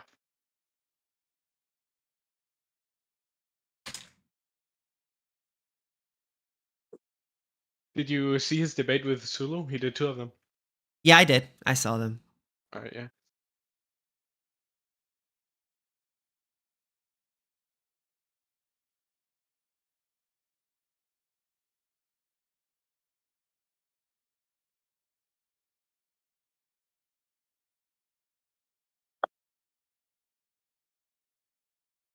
How'd you guys think I did? Good? Bad? Yeah. Bad? I you wouldn't did say fine, bad, but, but I think you could have done better. I think there are some things where, like, I think the answer was relatively clear. No Yeah? offense. Yeah. We could talk about it if you want. Yeah. I'm here to learn, you know what I'm saying? Mhm. So Yeah.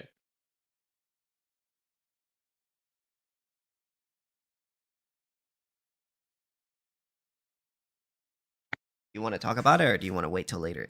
Yeah, I think I came in a little late. I came in when you guys were discussing that one hypothetical where either someone plucks your hair or the entire world blows up. Mm-hmm. I think the thing about that hypothetical specifically is that the victim is the one who gets to choose whether or not it was aggression in the first place, right? So if I choose whether or not the world blows up or someone plucks my hair, if I say it's not aggression if you pluck my hair, then it's not aggression.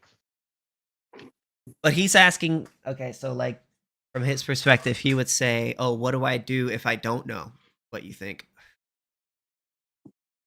I don't remember. I didn't come in to hear his question specifically. That's what I wanted to ask. But no, I'm just saying, like, that's what he would probably say. Like, he would probably, because that's what he asked me, right?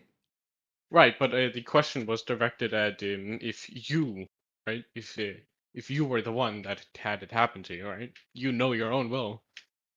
Yeah, but like, okay, so like he would probably say like in a hypothetical where the person is on the opposite end, they don't know your will from the outset. So, if somebody comes up to them and says, pluck his hair or blow up the world.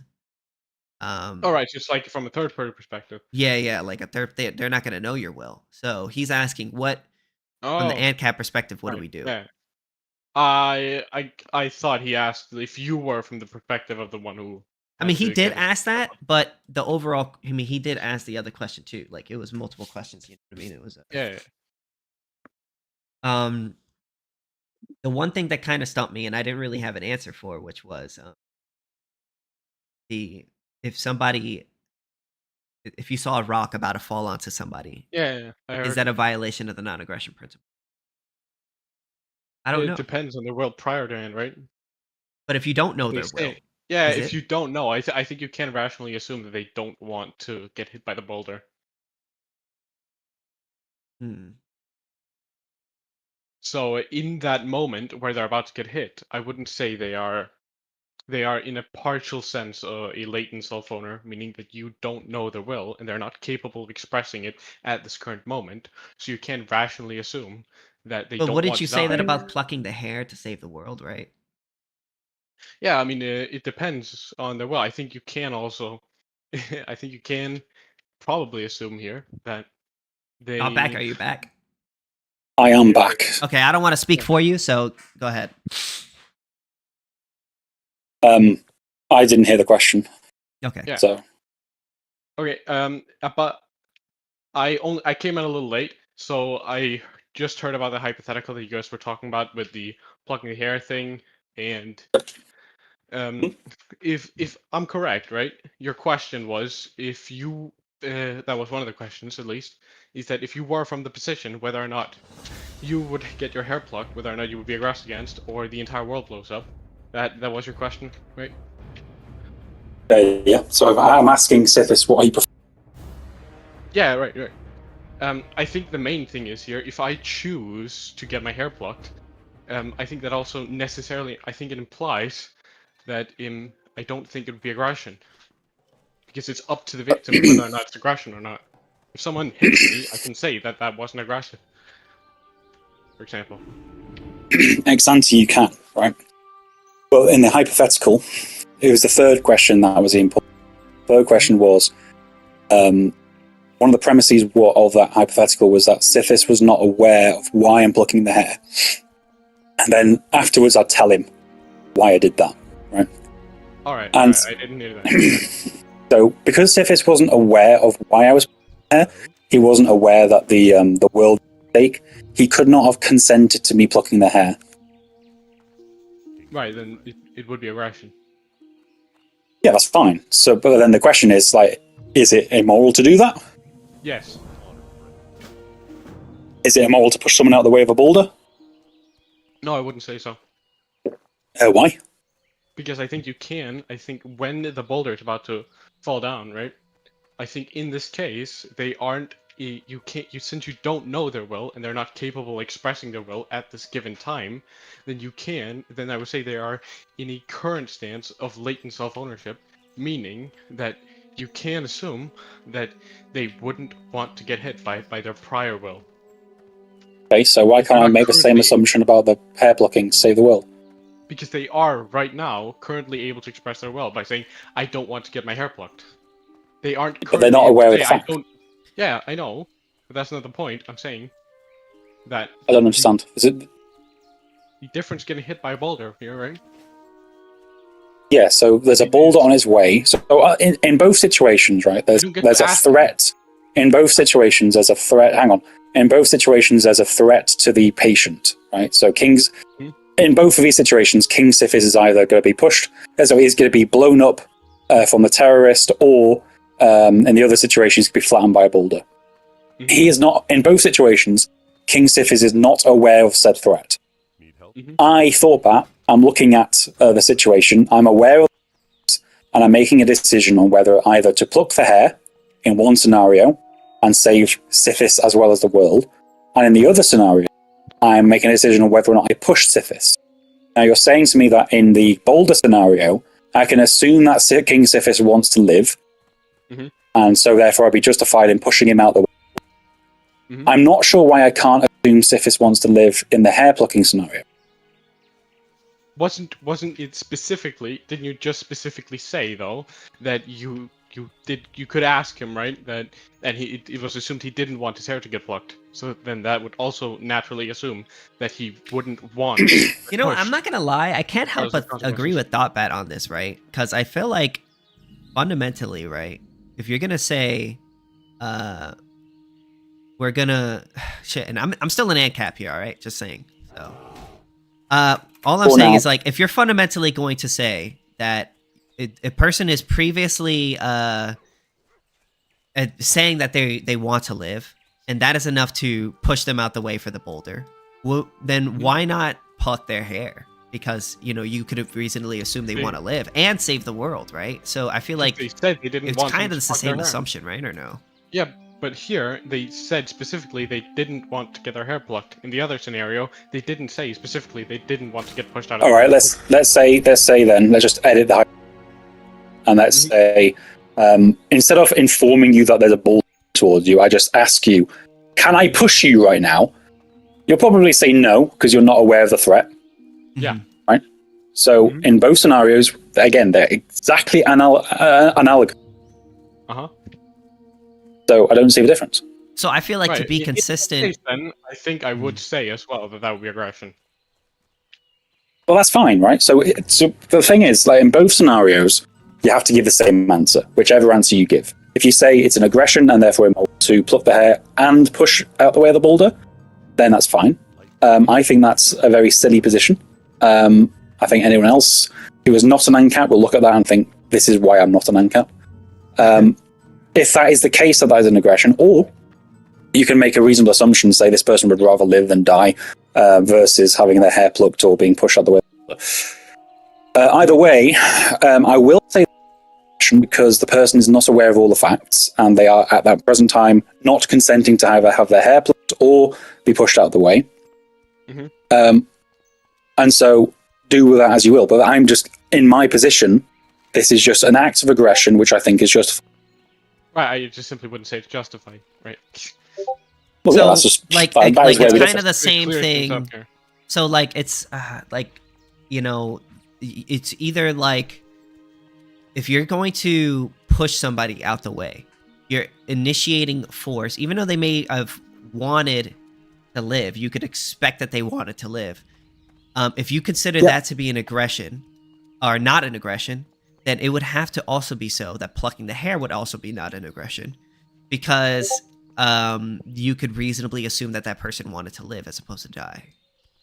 Well, yeah, but they are clearly right now making they are making their will clear. They don't want to get their hair pulled out. The consequences. Well, I mean, do you know? Well, you don't know that necessarily if you're just like walking behind. Like with the context in, like, I guess in this hypothetical, if the context was there, maybe it would be different. But right now, there isn't much to go off. That's what I was thinking, because it's really hard to, and this is my response to ThoughtBat. It's like really hard to like determine whether or not somebody's okay with getting their hair plucked, right? To save their life. I mean, that is some. I don't think it is. I don't think it's that difficult. I don't think it's that difficult to reasonably assume someone would rather have their hair than the world around, all their family dying, all their friends dying, all the rest of it. I don't think that's a difficult stretch. I think it's possible, but I still think it's a bit more complicated than that. Well, I think it's not only possible, but like near damn certain. Well, like, I'm not 100% be honest. certain on my. Okay, but then you could say that about. You could say that about the You could say that about the person who's being pushed, right? Because he's like, you're not 100% certain that he would agree to being pushed out of the way of the boulder, right? Or like, right? ThoughtBat or. Yeah. So Pogfroggy, like, if I brought in 1,000 people into the room, and I asked each and every one of them, would you rather have your head or the world blow up? Yeah. What percentage of people do you think will say I'd rather the world blow up? I think all of them want to get a hair plucked out. Yeah, so that is why I say I'm near damn certain that it's reasonable to expect someone to be okay with the hair plucking if they were aware of the facts. But it's just in this hypothetical, they're not okay with the hair plucking. It is an aggression, but it's justified because if they were aware of the fact, they would like it to happen to them.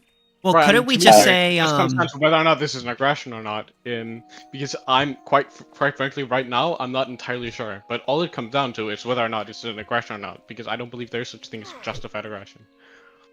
couldn't we just say that if you have the reasonable expectation that the person would rather, like, if the person, like, for instance, like, I could apply this to both cases. Like, I'm gonna bite the bullet on this, right? So if I could say, yeah, I would expect that that person would they're displaying to me that they would rather live than have the world die. So yeah, plucking their hair, to save the world in that situation would not necessarily be a rights violation unless afterwards he tells me that it is a rights violation.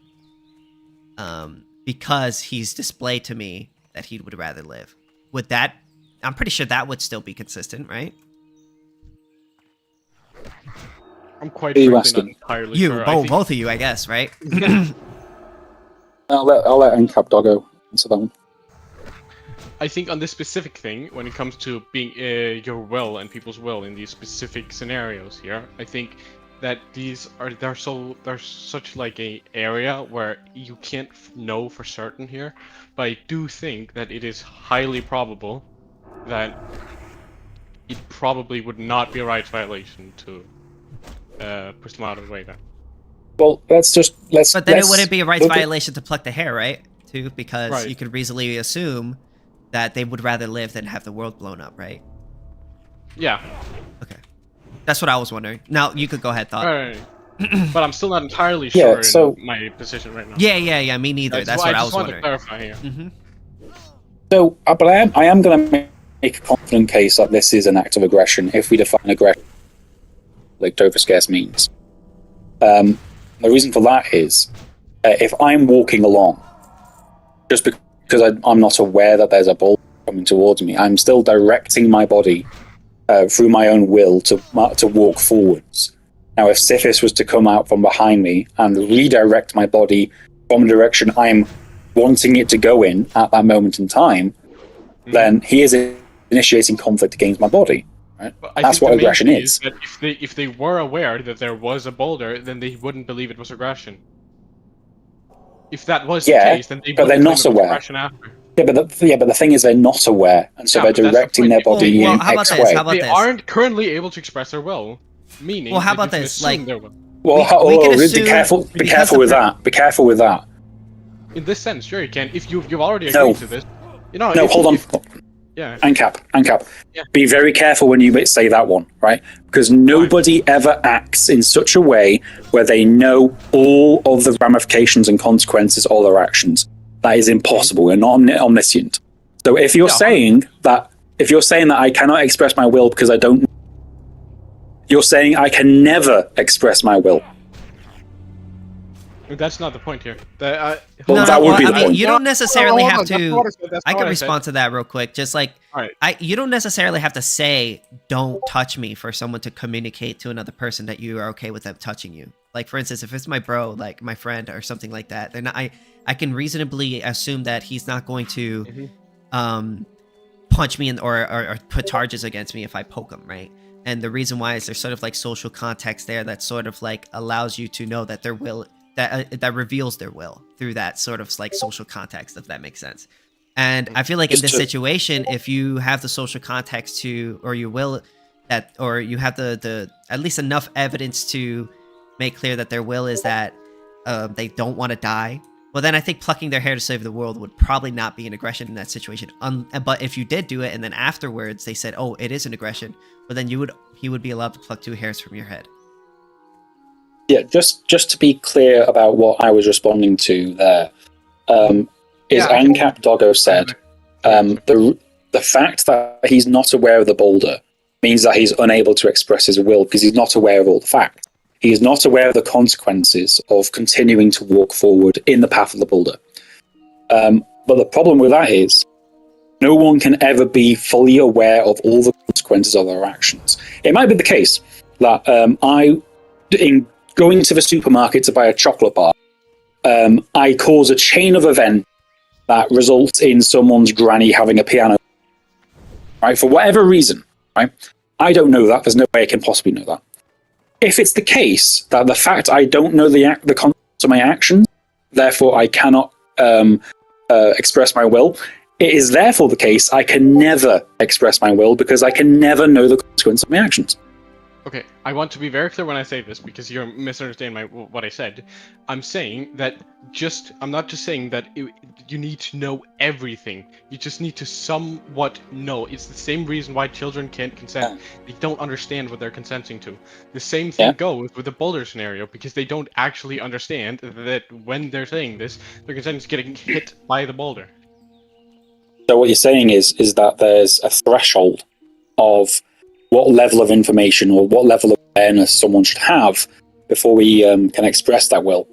And that's a continuum problem. So is there a non-aggression principle way of there's generally the word that is used is intersubjectively communicated. Okay, that's fine. Yeah.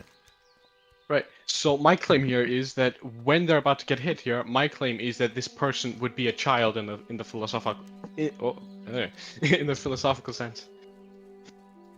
And why is that?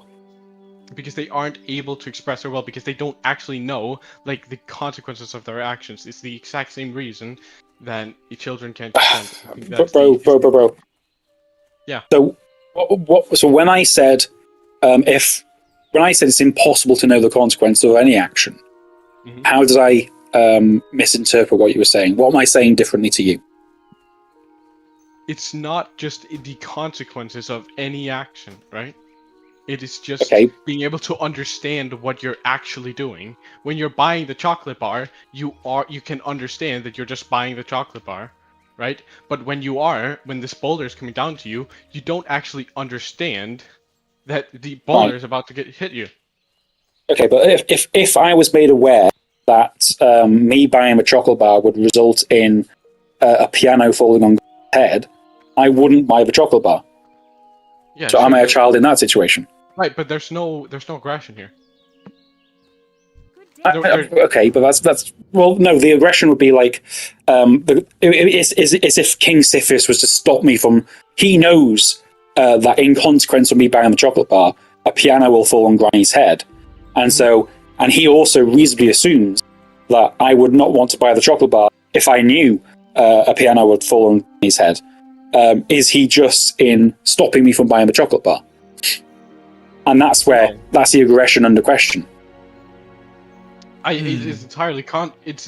Well, they wouldn't have he wouldn't have the right to stop you, but he would have the right to communicate it to you. Like if I tell you, hey, if you eat this chocolate bar, the piano's gonna fall on your head, and then you go ahead and you eat it anyways. After that, if it can communicate it to you, and then you're expressing your will to me that you're okay with the piano falling on your head.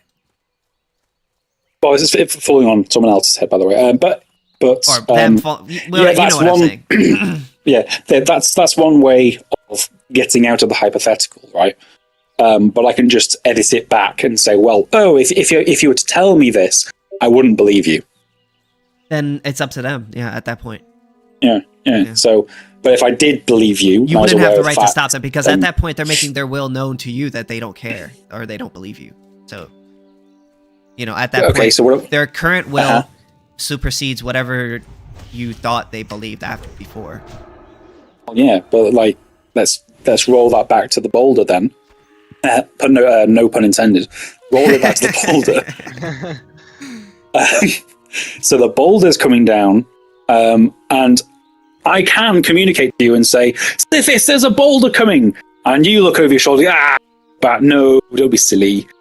Then that's believe him. Me. That's on him at that point. but I still hold the position. I still think it'd be justified for me. Sorry, that's on them, bro. No, I don't think it would be justified forcing him. Because in that case, that's on them, saving bro. People's because you're letting them know. Justified. That's on them, bro. That's on them, bro. I'd be like, bro, that's on you. You're an idiot. I don't see the difference, right? So I don't see it. So They are just not No, because they're believing the communicating. communication. The difference is they're communicating to you that they don't care. That's the difference. Based on no. Based on what they say. They're communicating. No. They're not communicating that they don't care. Communicating that they don't believe what you're saying. Or they don't. Yeah, That's they a don't diff- care. They don't believe. It doesn't change it. Like they're Yeah. communicating No, that it does. It does. they It- know bro, it does. that you it does. told them about it. They just like, whatever. That's no, on them. bro. That's no, on them. So there is a difference. There is a difference, right? Because if I told you there's a boulder coming and you say, ThoughtBat, I don't care. I know there's a boulder coming and I don't care. That's different to, ThoughtBat, I don't believe you. You're talking shit. No, what I'm saying is it wouldn't change my answer. That's all I'm saying. Yeah, but it changes my answer, definitely. No, it changes why would my answer. it doesn't matter because at the end of the day, that's because their choice. it's still a lack of awareness, Okay, right? let me give you a It's different still- example. Let me give you a different example. Maybe All you right, put go this on. into context, all right? Or to make you understand from my perspective. Let's say there's like this person that's like joined a cult, right? And he's like, oh, I want to join my friends in the afterlife, and they want to do like a suicide ritual. I think that fundamentally, like, I could sit there and explain to them why they're wrong, whatever. But if they want to end their own life, that's up to them. That's their choice. That's up to them. Yeah, I would still intervene there. No, I'd still that's up to intervene. them. I'd say I no. disagree with you. No. On that. Yeah, I disagree with you. On I'd say that. no. Sorry, they're making. And listen, no matter how stupid their will is, if they're making their will known to me that they're okay with what's going on and they're not being forced, it's whatever. Then I mean, it's their choice. I can't like.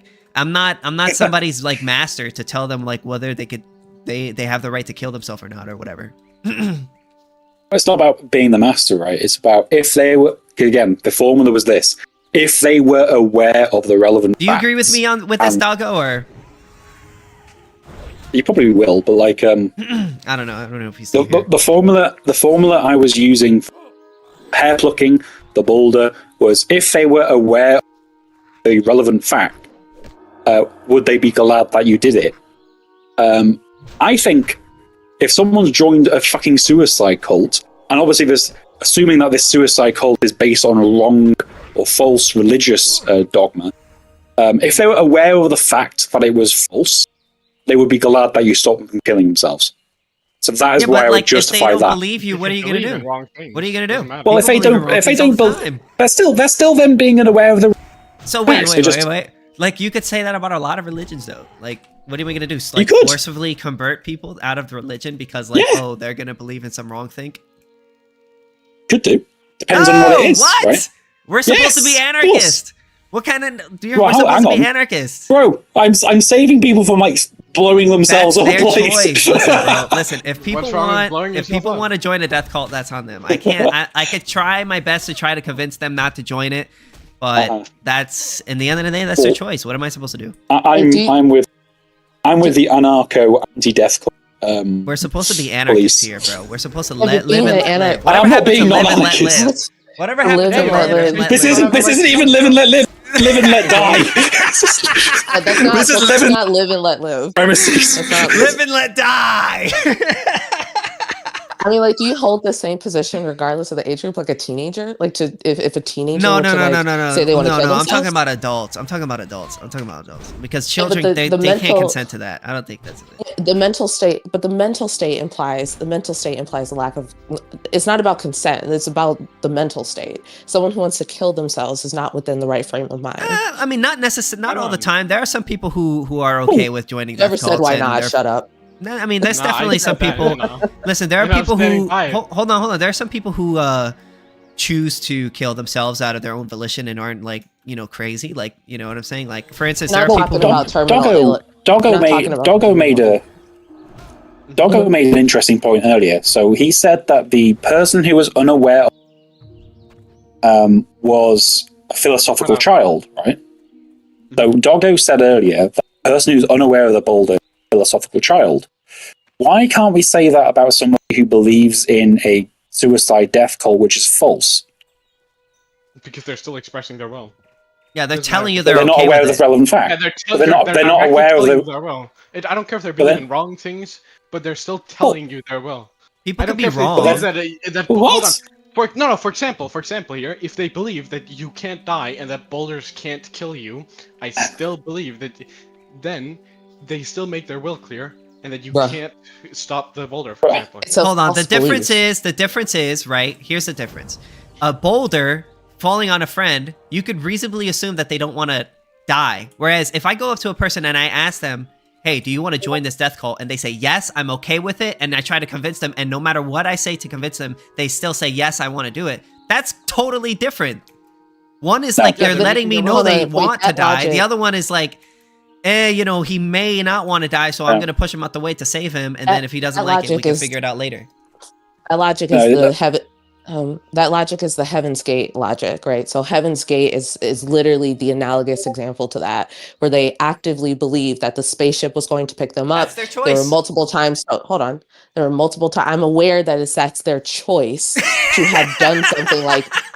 I'm aware that is a choice for them to have committed suicide, but it's based upon the false belief that the spaceship is going to pick them up. So what? That's People could be irrelevant. wrong. They're still expressing their will. It is not Whoa. irrelevant to do something No. based upon a false Guys, belief. are you hold on, are you People guys think the government's good. What am I supposed to do? Kill them? wait. Hold on. Are you guys in favor of fraud? No. What the hell is that? Wait a second. Hold Hang on, right. What did you That's say? not. What So, did you whoa, say? whoa, whoa, whoa. I That's tell not you, the same. I- That is not. What do the you mean that's same. not the same? How That is that the not the same? same? That is not the same. How is fraud? KingSithis. Right. So the Sithis, join my cult. Right, join my suicide death cult, and you will go to heaven and all That is it. not. I the know same. this. Well, how is that not the same? I am telling you false things. There's no property transfer. Bro, that's not the same. That's not the same. If somebody chooses to die because of some religion, that's not fraud because you're not giving them anything. You're not. It's not a yeah, It's like analogous. it's not a It's no, analogous. it's not the same. Fraud operates the same. Fraud operates the same. Wait a minute. You said they're not giving them. Wait, pause.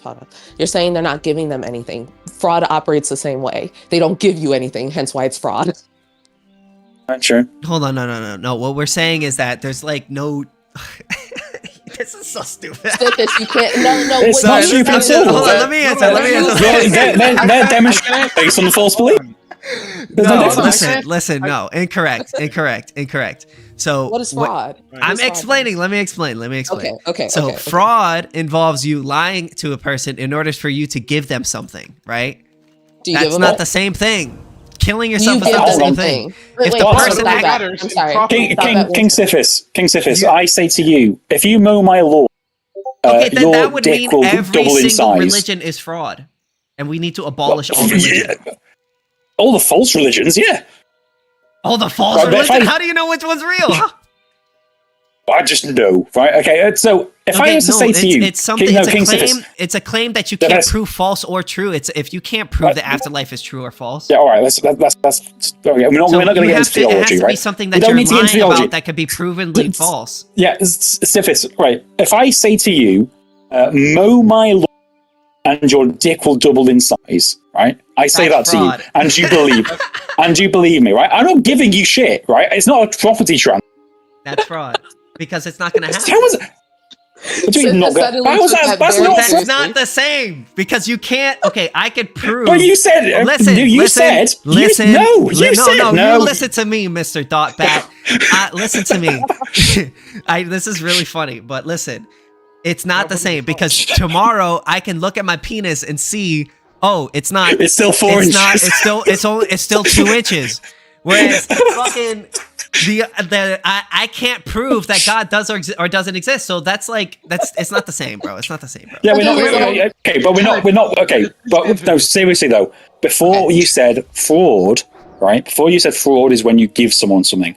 I'm saying to you, mow my lawn, and your dick will giving you anything. No. That's fraud. I agree with you. That's fraud. I'm saying that. Religion isn't necessarily fraud because you can't prove whether or not their claim is true or not. That was a joke argument. That was a joke. I know I'm that. not getting into theology about it. But this argument's serious. This one's serious. Like, in order to prove whether or not God is fraud would be whether or not the claims they're making are true. And in order to make that claim, we'd have to go into theology. And I mean, we're not doing theology. Forget that, right? So the serious one is though, in the situation I gave you about the lawn mowing, you said that's fraud. But earlier you told me fraud is only when you're giving something or getting something, right? No, but you're doing a service for the person, right? You're doing a service for the person. That also. So if I do a service for you for instance, if I'm a prostitute and I say ThoughtBat, give me $20 for the sex, afterwards I do the service for you and then you just run off, that's still fraud. Yeah, that's fraud. That is fraud because I'm promising you a property transfer, right? Yeah. That would fit your the property earlier transfer description. would be the bigger peepee. That's not. No, it wouldn't be. Yeah, That's it not would. fraud. You were gonna give me a bigger penis. No, I didn't. I said it will double in size. Yeah, you said that it was gonna double in size, and that did not happen. That's not an ownership. I don't own your knob. Yeah, but you received the service on a promise that wasn't true. Oh my God. But that's not a property transfer. That's fraud. That's fraud. That's not a property transfer. No, it's not a property transfer. It's a service. You're doing a service. That's still a contract. Yeah, I agree. So not all frauds involve giving people things. Not necessarily. I'm talking, but a service counts too because it's you're doing something for somebody. That's a contract too. Okay. So what if I say kill yourself and you'll go to heaven? Is that not fraud? Can you prove that that's wrong? Yeah, you can kill yourself and you just don't. Yeah, but I can't know that until after. What if you go to hell? But you can't what if prove you go that while you're here. Look. You can't. Exactly. No, you okay. can't. Hold on. I can. It's right. I can explain it. Right. So, the same way you say, I can be proven wrong on the PP promise by looking at your PP tomorrow and it's still 2 inches long. You right? can't. If I promise you, no, that's not the same. I can watch. It's not the same. Let me show you. I say to you, kill yourself and you'll go to heaven. You kill yourself and you go to hell. That would be an example. But how can you prove that? You can't prove that he went to hell. Because you're in hell. How do you prove that? But you can't prove that while you're here. No, you can't prove it while you're here. You can't prove so it's not the same. You do the lawn. It's not the same. Yeah, of course it is. After the action, you find out. After you do. No, you find out it's false. No, I don't agree. For wrong reasons. Because you're not alive. You're not alive anymore. So you can't prove that to the you can't show that to a judge. How are you going to show that to a judge? You're going to pull your ghost up and then go to the ghost and be like, hey, this guy lied to me. The judge will be Jesus. Come on, man. Anyways, bro. I've had a good time. Have you had a good time? Too, man. Let's have another talk another time if you want. Yeah, we'll do it. If you come up with some kind of counter, maybe you can go after egoism. Would you be open to this? How about this? How about I gather up a bunch of ant caps, right? And then we can like take turns asking you questions, or you could ask us questions, and then we could take turns answering it. Do you want to? Yeah, that's no problem. That sounds fun. Bit like, of hot you're surrounded, like the Jubilee. Yeah, I'll do a Jubilee. ThoughtBat versus 20 ant caps. Let's do it. Yes, let's do it. Let's do it. WW. Right. All right, bet. Maybe I'll set that up. I'll see what I can do. All right. Appreciate it. Appreciate it. Have fun. Have a good one. Will do. Ta-da. Subscribe to ThoughtBat. All right. What do you guys? Anything you guys want to say? Yeah. Draco? I think you slightly misunderstood the question that he gave you with the lawnmower. Because he said that the situation with the lawnmower, if you mow my lawn, your dick will double in size, right? Mm-hmm. That's not a service. He's not saying, I will make your dick double in size. No. I said the lawn mowing is a service. Yeah, I know, but that's still not a property transfer. Because he's just claiming that your dick will double in size, not that I will make your dick double in size. No, I get that's why I said it still counts. That's why I said it still counts, because you're doing a service in exchange for something, and that thing isn't being done, so... Well, I still wouldn't say that that's fraud, because for it to count, there has to be an objective property transfer. You give me money or a good. Like it's not the same thing. In the lawnmower example, there's no real property transfer. Well, he's giving you bigger pee-pee. Yeah, your dick will double in size isn't a good or a service. It's just a false claim about a biological fact that I don't control. Yeah, but that would be fraud if he believed it, right? Well, I wouldn't say so, because it's not a service. Yeah. Right, it's not a property. No, I probably may have said it wrong, but what I meant to say when I said a service was the lawn mowing was a service, and that would be a consent. That would still be a contract. Yeah, sure, but that's what I meant. Change the fact. Yeah, that just still doesn't change the fact that the doubling your dick in size is not a service, right? No, I didn't mean. If I said that was a service, I didn't mean to say that. I know that's not what you're saying. But yeah. If it's not a service, then it wouldn't be fraud. That's my claim. No, it would be a transfer technically. Maybe like you're using magic to make his penis bigger or whatever, or you're just tricking Well, him. then it would be a service. He's not saying that I will make your dick bigger. He's saying that Your dick will is gonna be. bigger. I mean, whether or not it's a Very- service or very a different. transaction It's doesn't. very different. No, hold on. It's very important. I don't know. It's very important whether you said your dick will double in size or I will make your dick double in size. It's a So what? very So you're saying important that would distinction. be a transfer, not a service? That would be a service, right? But the service, there is no service in your dick will double in size. Yeah, but would it? So that wouldn't be a service or a transfer, right? Right. So it's not fraud. Yeah, but would it be? Wouldn't it be based on like false promises? It's not a promise in the same way because I'm not saying that I will do something for you. I'm just making a false claim. I'm not saying that I will make your dick. That is the fundamental difference between I will make your dick double in size and your dick will double in size. So it wouldn't be fraud. Yeah, that's the point of it. Oh, okay, got you. I guess that makes sense because I guess I thought when he said it, it was like, oh, he was gonna maybe do something to make his dick. Yeah, I get your perspective. Yeah. Yeah. How are you? To be very specific here. Yeah.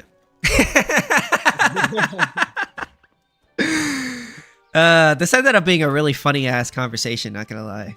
Yo, we gotta gather up some ANCAPs and maybe have a ThoughtBat versus 20 ANCAPs. Yeah. We should get Don McKenzie in there. Yeah, that could be fun. I'm still the best ANCAP, right? 100%. Thanks. Yes. Yeah, now I'm just playing World of Warcraft, man. That's pretty much it. Yes, this is Turtle WoW. They say they might shut this down because, you know, what you call it? Fucking, Blizzard, they sent a, they're suing Turtle WoW, bro. They're suing Turtle WoW. Yeah, I don't really know the situation.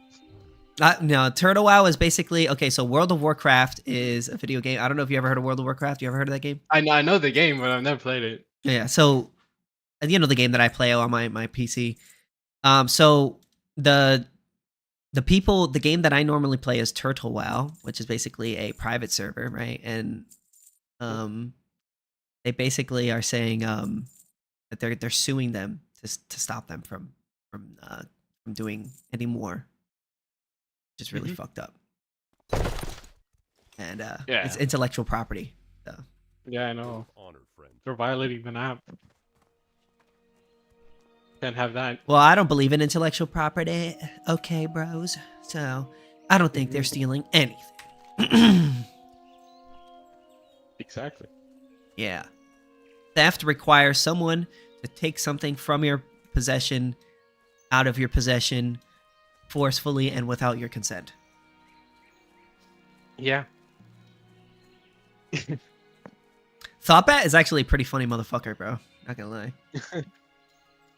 You know, I've seen like a couple of ANCAPs that I've debated personally that believes in intellectual property, which just it amuses me how that can even exist. It doesn't really make much sense. Yeah. So Because From like an ANCAP I don't think perspective. there's I don't think there's a single anarcho-capitalist out here, like a major one, that actually believes in intellectual property. it's the objectivists. The objectivists Yeah, believe in it's it. the randoids. Yeah. Randroids. Or Yeah. the fucking Friedmanists. Yeah. Yeah, those are like the Chicago school economists guys. Yeah. But they're just soft socialists. Yeah. Right wingers. A lot of conservatives love the Chicago school. Yeah. Not great. It's better than the Marxists, but you gotta make the Austrian school more mainstream. Yeah, the Austrian school is better. What's up, Tumblr? Talking to my chat. I'm probably gonna play for like maybe like 10, 20 more minutes, and then I'm gonna go do some DoorDash and trying to make as much because I got 3 days off, and I'm gonna try to make as much money. Right. Oh, they actually do charge money. Well, they don't charge you to play it, but you could pay Capitalism Saturdays. I'm gonna tag you. What does it entail? The thing is, they do charge people for skins, so yeah. But I mean, even if they did charge people to play, I don't care.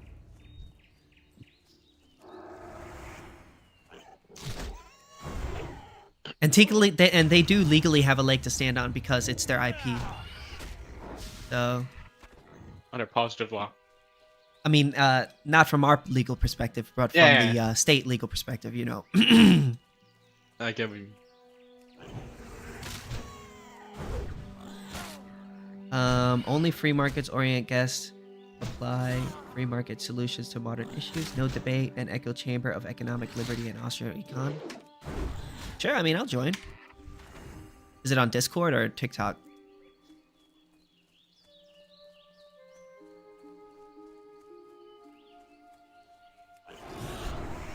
You know what? Maybe we should get... I want to get some guys to maybe review the debate that I had. We have a discussion. Because now, I'm not going to lie, ThoughtBat may have, like, kind of changed my mind a little bit on how I view the whole... I think when it comes to those situation. issues, it's like the social context of it. I have to read up on it again, but I do think that just like the social norm is really what matters here. Mm-hmm. So I think that, like, now that I used to be very hardline, like, no, you can't pluck the hair to save the world.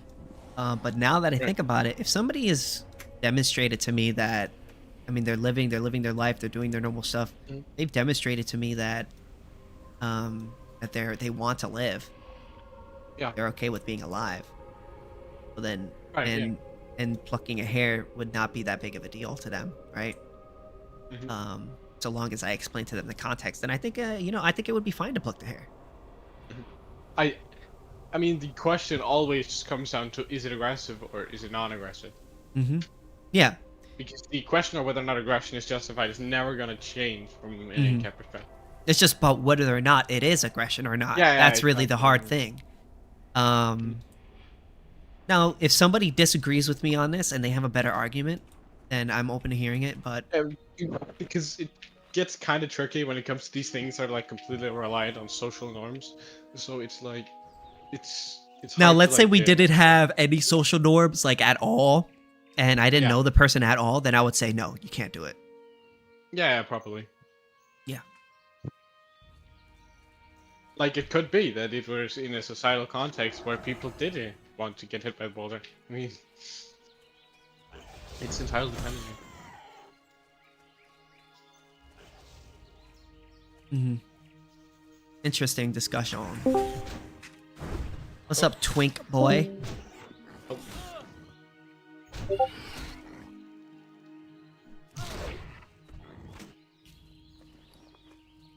The state must be abolished. Got a new mace. Nice. Yeah, mainly Disney's fault because they raised the IP to like 100 years after the author is dead now.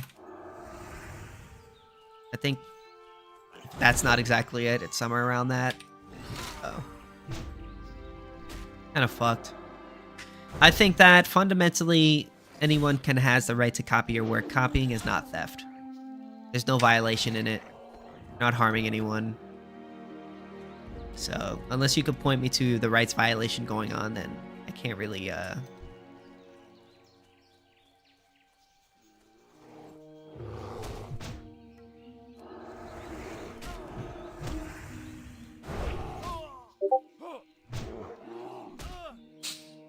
Mm-hmm.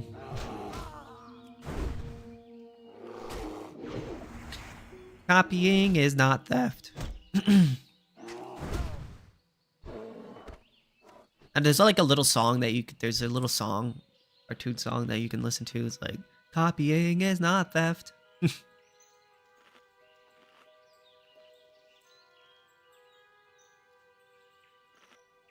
So what do you guys think about my gold pill pictures, huh?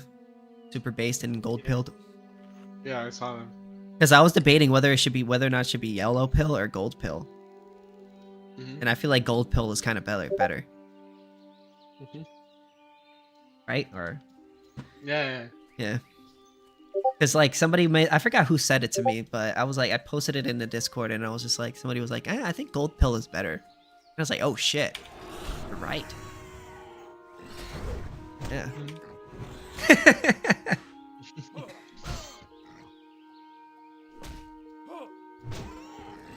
Where comes the mines, like ideas are not scarce resources, and property only applies to scarce resources. I think the one argument that I think that ThoughtBat was definitely wrong about was the whole like, oh, if somebody else takes a thing out of your body, they're not claiming ownership over it. And I'm just like, yeah, they are. I mean, I think there does come a problem when you make a hypothetical where you assume utilitarianism is true, because I don't think it's actually possible to make a hypothetical, because if you do agree that anything that's not the NAP is a contradiction, and hypotheticals that entail contradictions are necessarily false and thus not analogous. So I think that was the main problem. It came down with it. No idea is scarce. Like, there's no such thing as like a scarce idea. Yeah. Even if it's new. Do you know what an actual idea is? It's a non-physical object. It's a thing that you use. It's like 1 + 1 How is 2. do you get? A How do you conflict can get arise an over an idea? idea. Comes from your brain. It's a collection of thoughts, usually. You have to purposefully put a bunch of thoughts together in your mind to create an idea. Hold up. Just because it Ideas requires don't just scarce pop up. means to make something, that doesn't make the thing you're making scarce.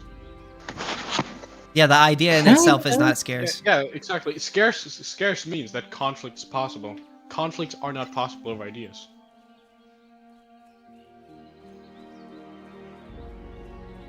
Because not people aren't gonna have the same exact idea, typically, It's because it irrelevant. requires. Conflicts can arise over them, so they're not scarce. Yeah, ideas must be scarce. They're not. I mean, must be scarce for it to be property. But an idea, anyone could, like, if you tell me your idea, right, and I could go and tell anyone, and you'll still have that idea in your head. Like, it's infinite. You have a property right in your brain, but you don't have a property right in the idea that your brain makes. All you're doing You is do have a copying right it. to your own mind, though, right? You have a right to your own mind, and therefore. Yeah, but that doesn't mean What you everything your create. mind produces you have a property claim to. Well, in the sense that You- your mind is a scarce, like your brain is a scarce resource, you have the right to that. But your Yeah. consciousness and that, I mean, I'm not sure that's a physical thing which you can own. Well, It's the same it's thing here. still- Hold on. For example, I make an analogy here. If I were to, for example, take a piece of paper and a pencil and I were to write an idea down, just because I'm using scarce means that paper and that pencil, that doesn't make the idea on the paper scarce. Kinda does, because you had to How put is it many scarce? different thoughts together to create that one idea, and How does you're that make it scarce? currently the only one with it that does. Yeah, but the idea in itself is not scarce. Yeah, the idea in its the paper It's not a is scarce, physical right? thing. This- Like, I can't the touch an thing that idea. the idea is on is scarce, but the idea itself, if someone sees that paper and sees the same idea, then there's no conflict.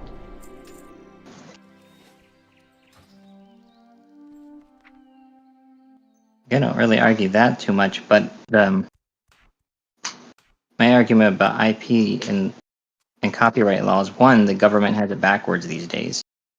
Like they get them wrong, and it's what gets It's wrong. what's supposed to get patented is not just an idea, but like you have to actually have like a working Are you working talking about like a object. physical object that in which you? Yeah, like an invention. Like you have to have an actual invention with blueprints to get a patent. Well, here's the still problem, doesn't right? mean it's scarce. So here's the problem, right? let's say you come up It's with a not new working that idea. way. Let's say you got a new idea, right? For like a new pair of sunglasses, and I decide to use my property to copy it. I'm not violating your rights. I'm not taking anything away from you. I'm not harming you in any way. But under copyright, you would be within your right to sue me and take my money from me. And that's a violation of our rights. I could demand a cut of what you make. Yeah, No. but that would be my money. You're taking my Yeah. money. That's theft. That's theft.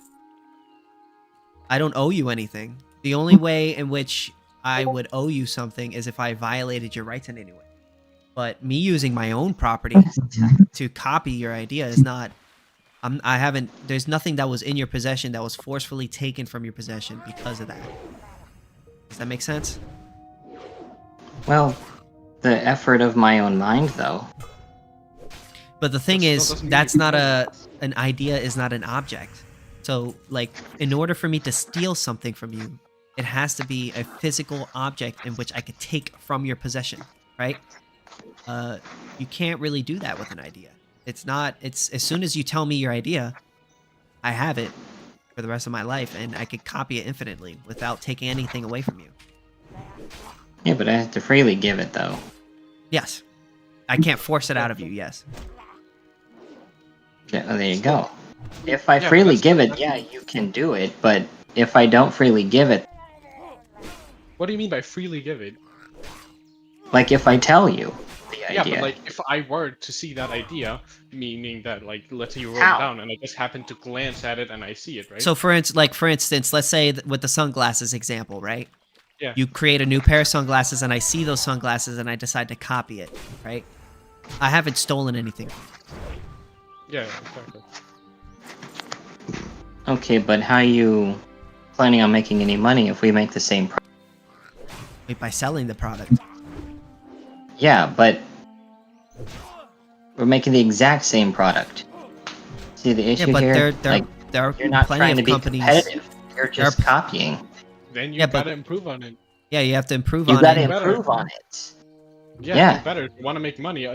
Also, whether or not something is good for society, how the sure IP is bad and having less IP is good, right? But that still doesn't change the fact that when it comes to property theory, IP is not a thing.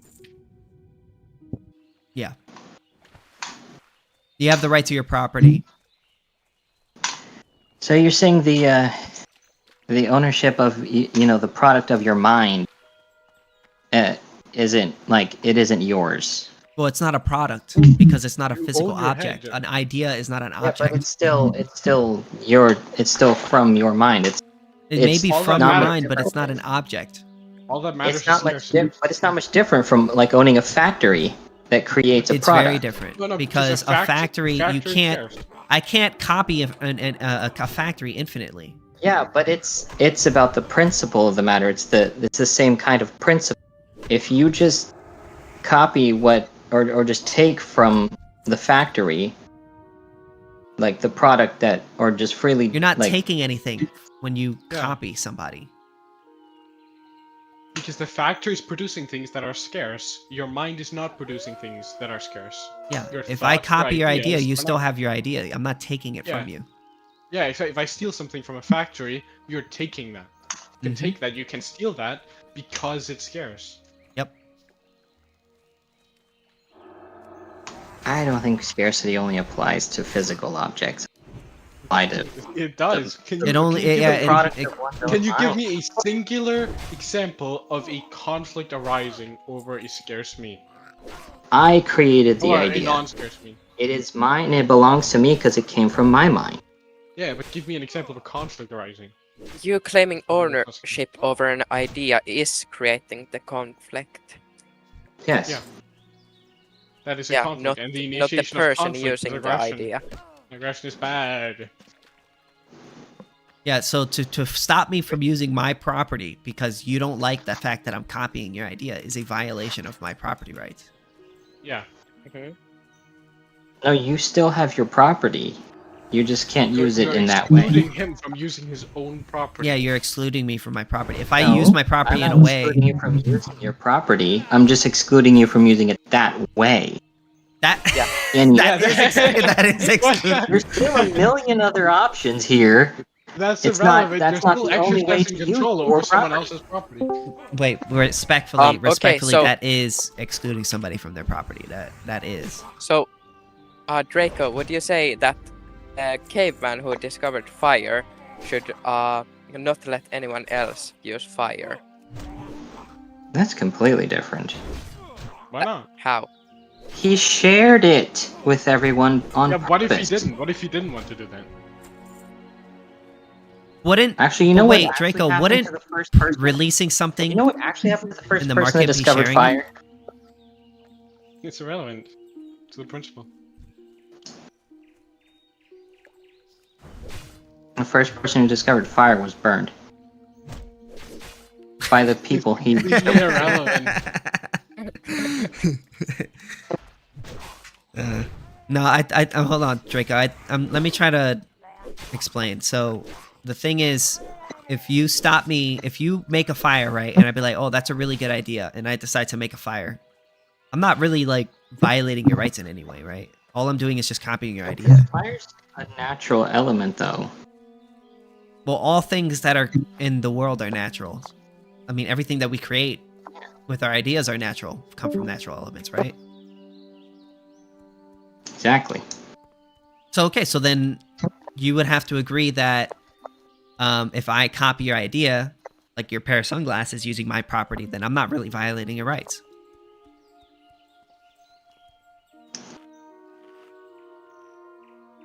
You're violating my ownership to my mind, though. Yeah, but you don't. I'm not stopping you from using your mind. Yeah, Not stop. you Hold can on. both use the same idea without conflict. You still have the idea. You're still able to use your mind. Right? The I'm not. conflict is contradictory actions. There's no contradictory actions when it comes to ideas. This is you're more Chicago school, right? I'm guessing Yeah, you're not an ACAT. Draco, right? I don't even know what that is. The Chicago school would be Milton Friedman, Thomas Sowell, all those guys. No. No? Oh, okay. What I are don't- you? You support the Austrian school? Objectivist capitalist. Oh, objective. So you're an objectivist. Oh, Gotcha, okay. yeah, gotcha. Fucking Rand and her IP. Yeah, Rand, she's an IPN lover, and she loves the government too. What? You know what though? You know what though? Well, except for the fact that she actually purposefully passed it on, but she actually believed in the way the law should make it. For like things like books, it should only be held to the person for as long as they live, unless Could they pass it down? unless they purposely pass it down to somebody else that belongs to that person. And Passed then down, on and but on if into it doesn't- infinity. But if it doesn't, at one point, if it gets stopped passing down to where anyone owns it, then it becomes public domain. Interesting. And I think Doesn't that just like slow down like the progress of humanity? No, Yeah. Yes, it does. no, it doesn't. Yeah, you're forcibly Um, restricting If you competition. copy word for word another book, which is basically plagiarism, by the way. What's the Well, problem with that? plagiarism is copying a book and saying it's my book.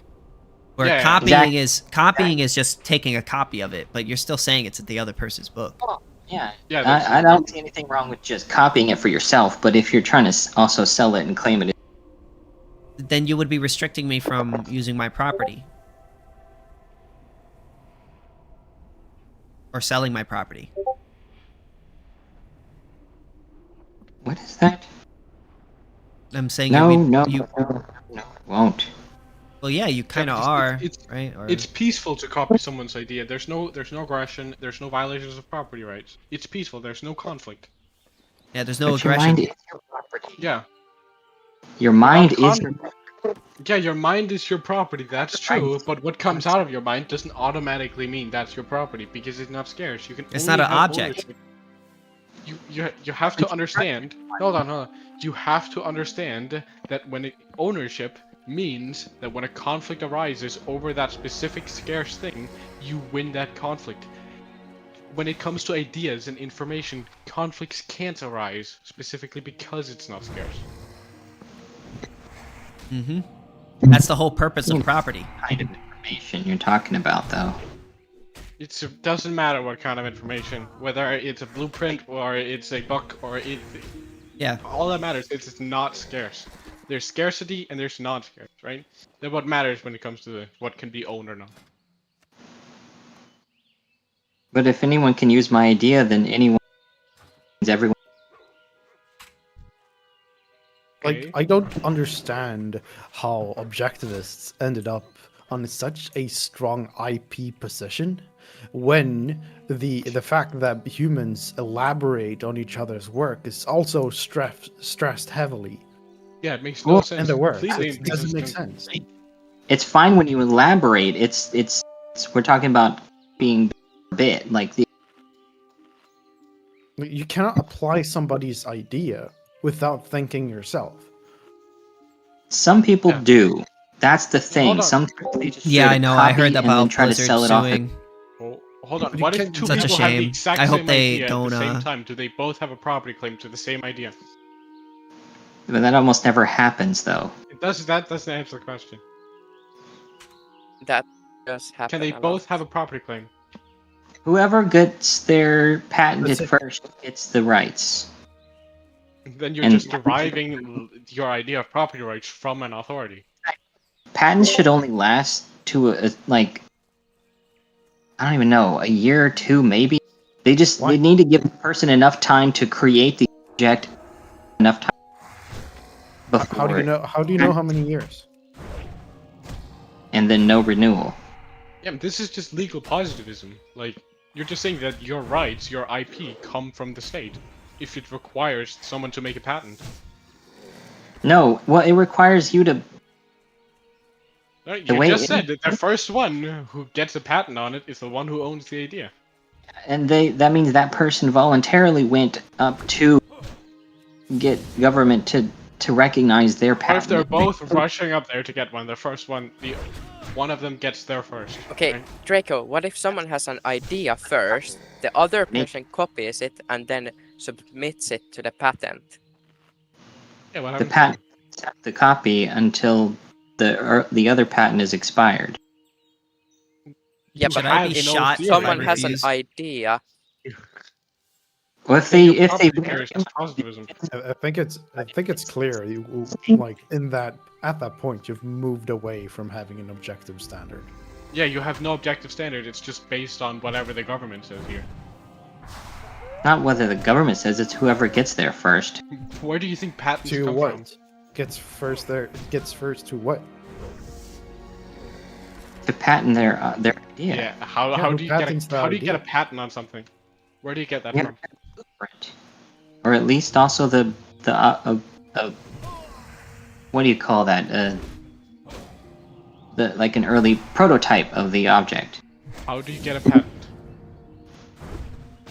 You have to have the blueprint and a prototype. You have And to you ask the take it- government's Where? permission. Who You- enforces the patent? To it, and they can Who only. decides the law, like the rules for Who patents, enforces the standards? patents? Like you're stuck. Only you're in stuck. Hold on, let's be nice. Let's be nice, guys. We're kind of like 5v1 the guy. forces it if you go It's up pain- and Hold on, ask let them him to let him answer the question, okay? Let Mm-hmm. Draco, go ahead. otherwise.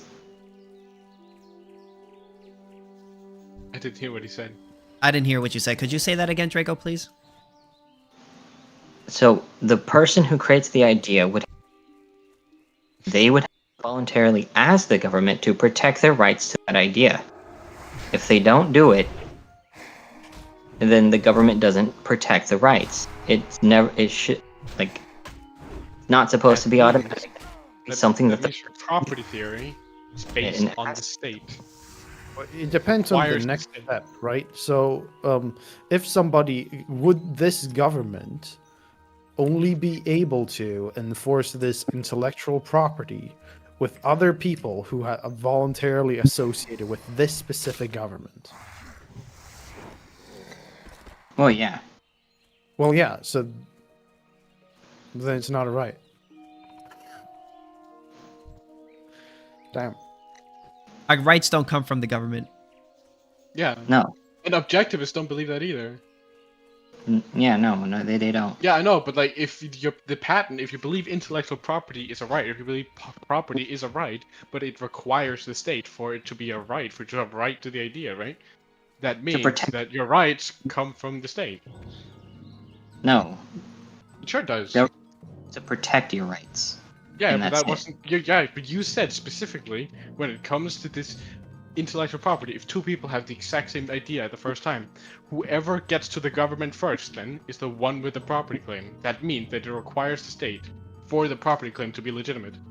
I think the problem is the usage of the word right. Because if you have a right to something, let's say the use of an idea, then you should be allowed to do whatever is necessary to ensure that right.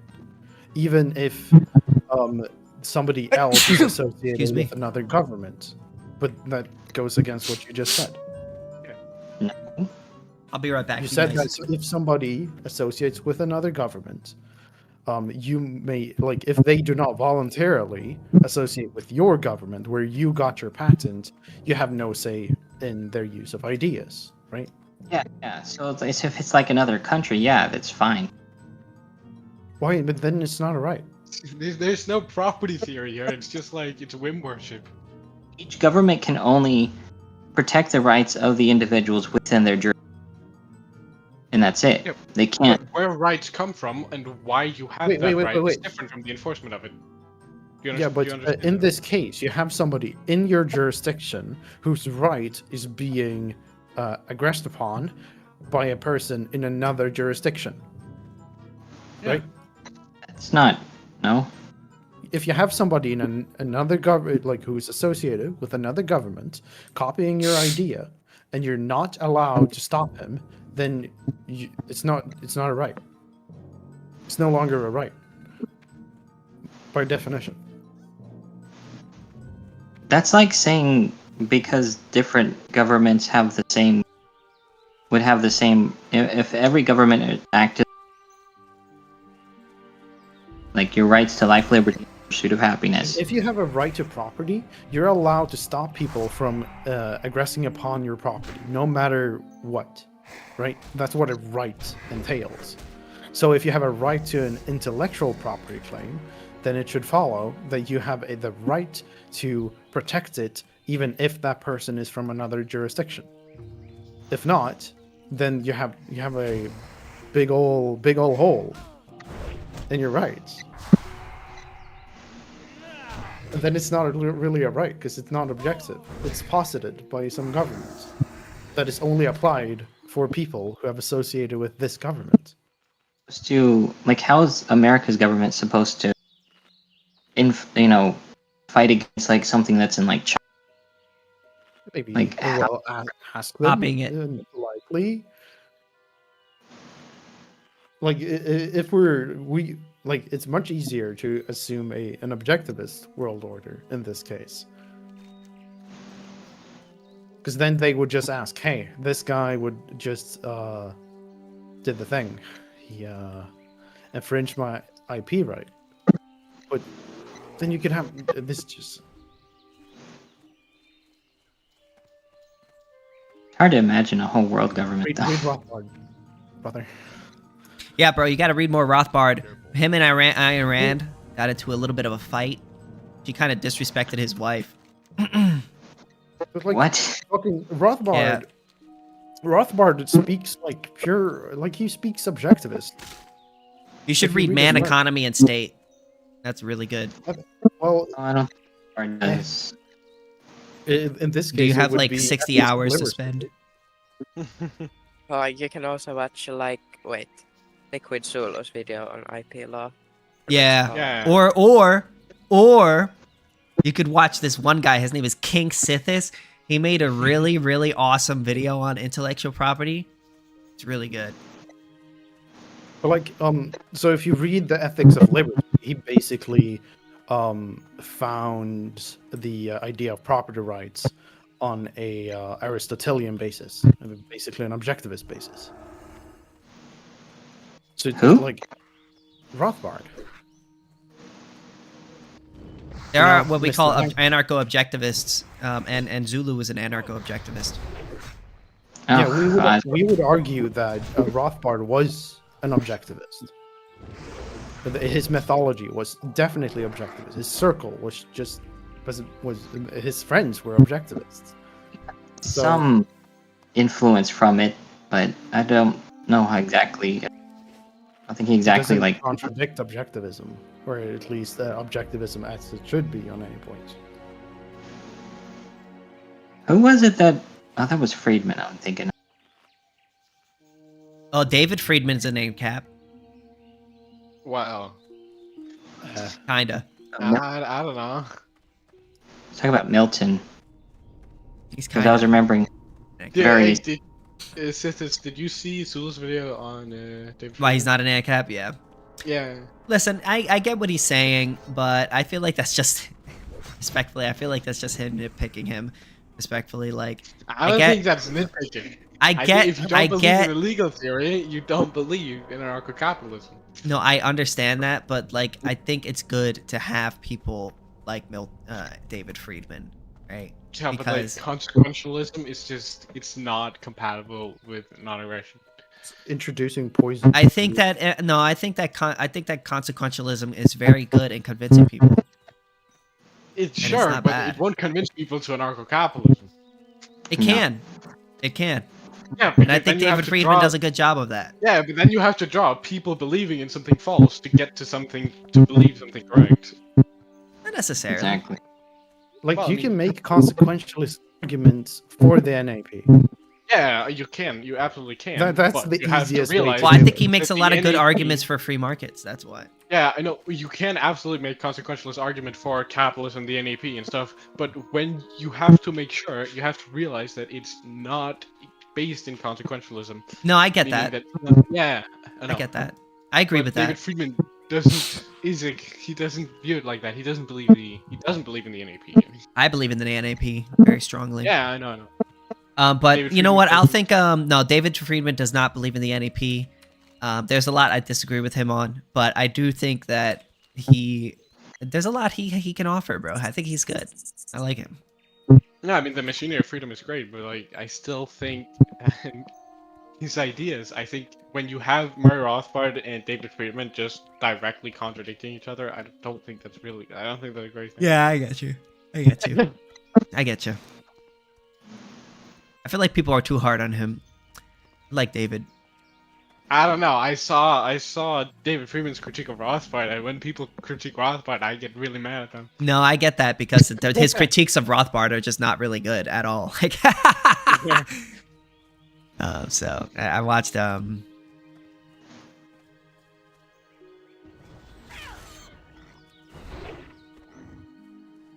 I had a beef with this guy on Twitter that was saying that natural law is central planning, and I've never been baffled of something so stupid. There's this one guy, Thankfully evolutionary planned by who? capitalist, who argues that the homesteading and voluntary transaction is from democracy, is a part of democracy. Yeah. Yeah, I actually think I saw a debate with that. That guy's He's fucking got to crazy. be. Yeah, he's got to be actually crazy. He literally is crazy. Democracy and the big 2025.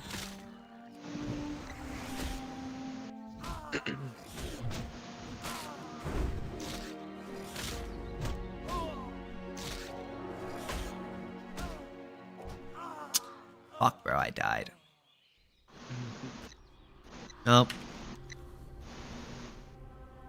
Intellectual property should be abolished. You gotta watch, man. You guys gotta watch, well, Draco, you gotta watch more ANCAP stuff, man.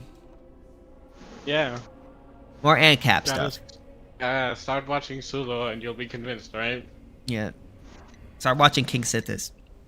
I feel like the transition from objectivist to like anarchist is very easy. Anarcho-activist. It is Yeah. just one point in the philosophy, which is post ethics. You just have to And po- replace and the the politics. objectivist law with the NAP, and that's it. You're there. Bing bang boom. And it I don't think- slots in like perfectly. That's the case. It can work, bro. You just gotta believe. Mm. Careful. You I just think gotta philosophy- believe. haven't really seen anything that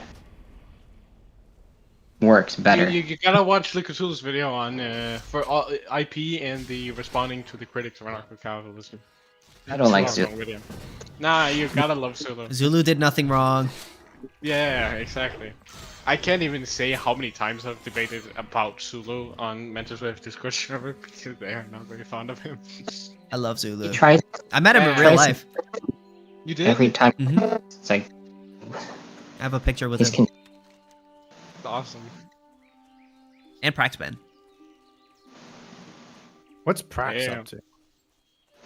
Huh? I don't know. What's Mr. Ben Praxman up to? I don't know. I usually see him debating people on TikTok. Still on TikTok? Praxman just isn't an absolutist, and that's kind of, I don't know. Wait, he's backed away from the a priori? Yeah, he's not. I saw him reply on a Twitter thread from his friend there, and said that nap absolutists have no way of justifying their claims, and then Praxman replied, "For real."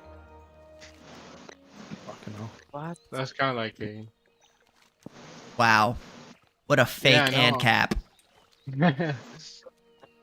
Only a real ANCAP would support the NAP.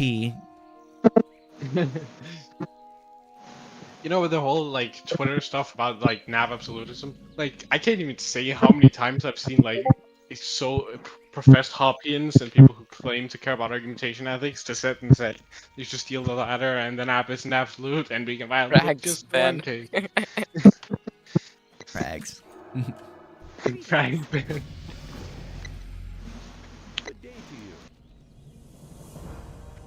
I leveled up. Oh, according to Draco, I just aggressed on Doof by stealing his joke. No, bro, he didn't patent the joke. He needs to patent the joke. Oh, right, Oh. yeah, I have not been Yeah. to the government.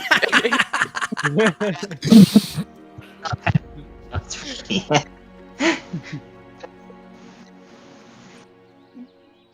Yeah, bro, don't overstep your bounds, okay?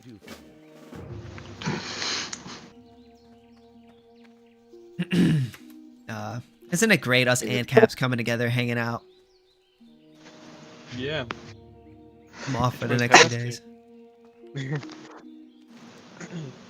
not to have a complete. Shoot, I don't know what to call it.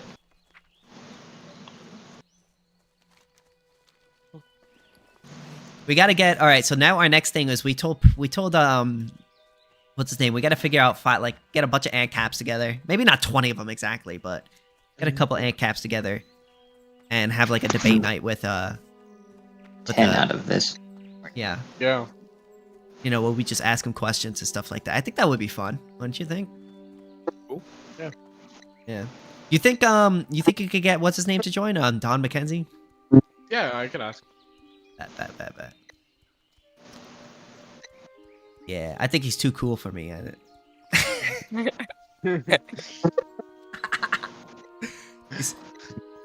He's like way up on the ANCAP ladder, and I'm like right down here. You know? I did a live with him a couple of days ago. Nah, he's a cool ass guy, bro. He's a Yeah. nice ass dude.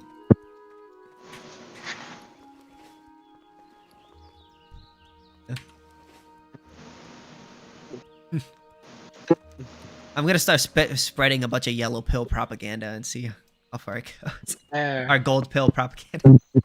Gold, yeah. I figured that I was gonna say something and the first saw those. I was like, isn't the colors golden? Yeah. Yeah, gold. I immediately went to ChatGPT and was like, correct this. I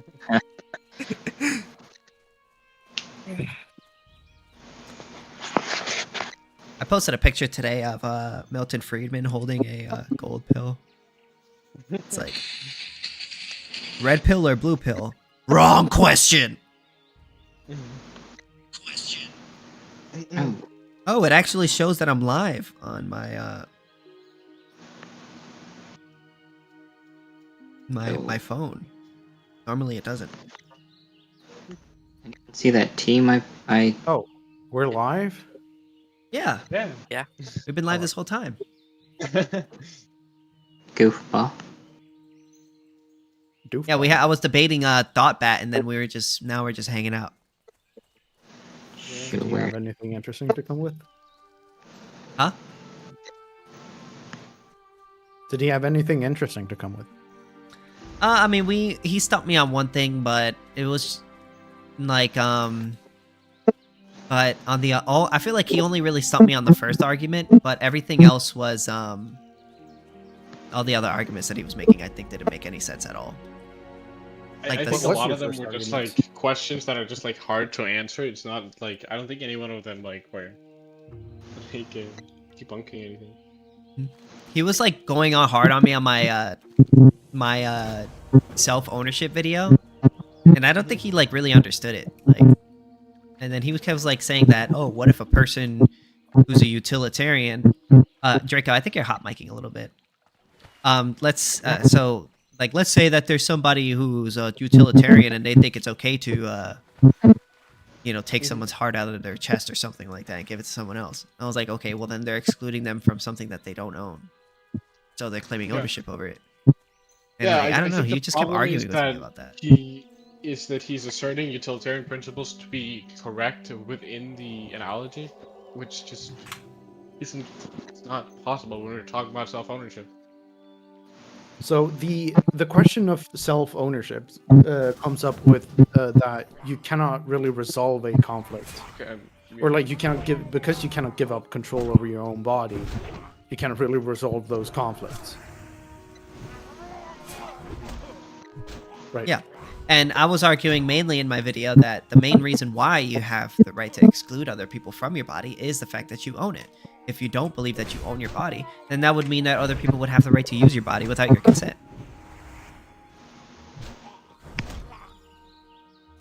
Yeah. You also have the problem of if you're owned by somebody and you choose as the owned to commit a crime, who's liable? You're forcing someone to do it? I would say, because you could make an argument that you're under duress, maybe, right? Like, if you're holding a gun to someone's head and say, do X crime, I still think both parties should be held liable, but mostly the coercer here. Wait, what? But like, the guy is not acting upon. Yeah, I know, like, but it's the not same his thing. own Like, will. I'm gonna steal a penny from you if you don't kill 10 people. Should he then not be held for liable for killing those 10 people? Wait.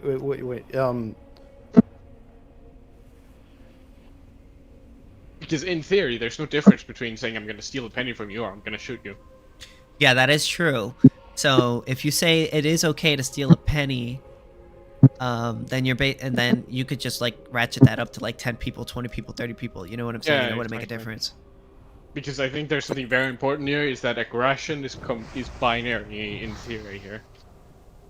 And that's very important when we're talking about these things. So if somebody's under duress, right, and they go and shoot 10 people, would they be held responsible? I would say I would no. say probably, yeah, right? Because like you're Yeah, I the one think committing the there's a- action, right? They're Well, still they're initiating being conflict, used even like though a they're being tool. coerced. Yeah, hold on. There's because they're still acting, right?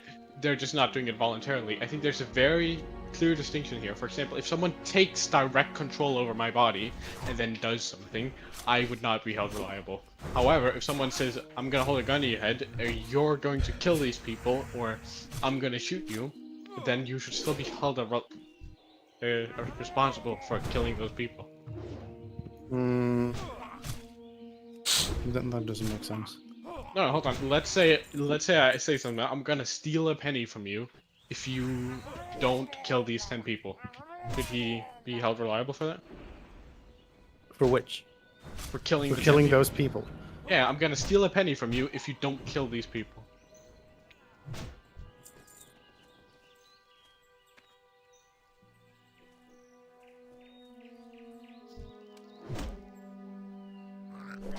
Yeah, I would say yeah, because you're choosing to do it. Yeah, exactly. Because there is no real difference between the stealing the penny or shooting the gun. They're both coercion. Still doesn't mean that he should be held accountable. But then there's that one question where it's like if somebody put somebody in front of your body, their body, and you needed to shoot them in order to stop them from shooting you, are you responsible for shooting to that person to stop them from shooting you? No, I wouldn't say though. I wouldn't say that, no, because the person, because you're just excluding the other person from your property, right? Him putting another person in front of him, that doesn't mean that you are reliable for excluding his Yeah, I would say that property, person would be excluding the other. responsible because they put that Yeah, person in exactly. front of that person, right? Yeah, Sulu goes over the specific thing in Yeah, I know. That's course. exact. I actually brought that up Yeah. because of that, because of his course. It's the same thing with the, like, let's say I steal someone's shirt, for example, and then I put it on my body, and then I try to kill someone, and then someone else shoots me, right? And then it puts a hole in that shirt. I'm not violating the property rights of the owner of that shirt. It's the one that stole it and now wears it. That's accountable for that.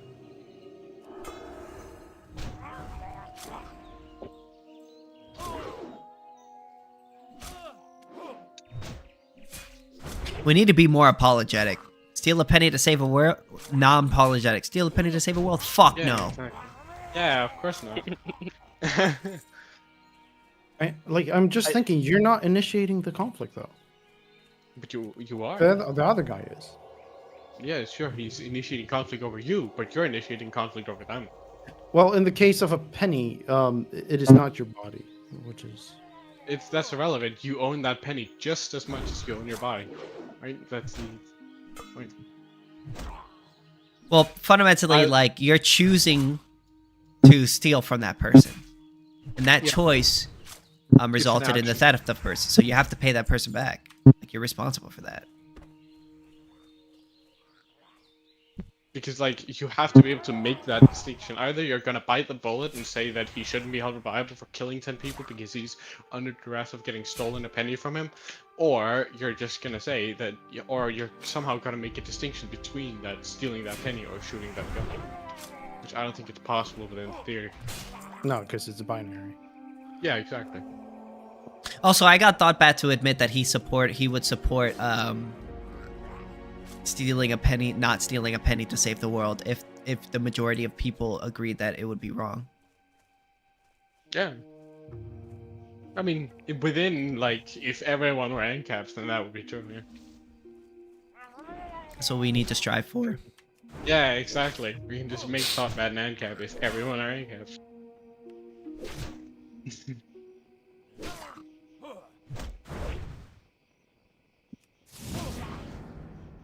I think he did make some good points. The only real good point that I think he made was the you know, to steal the penny to save the world. That perspective I don't think I really heard before, so it took me some time to think about it, you know. But I feel like the other points that he was making didn't really hold up that much. When it comes to, like, the steal a penny hypothetical, it's very clear when it comes to that specific hypothetical, not the one ThoughtBat made, is that he doesn't want that penny stolen from him, and he knows the world is gonna blow up, right?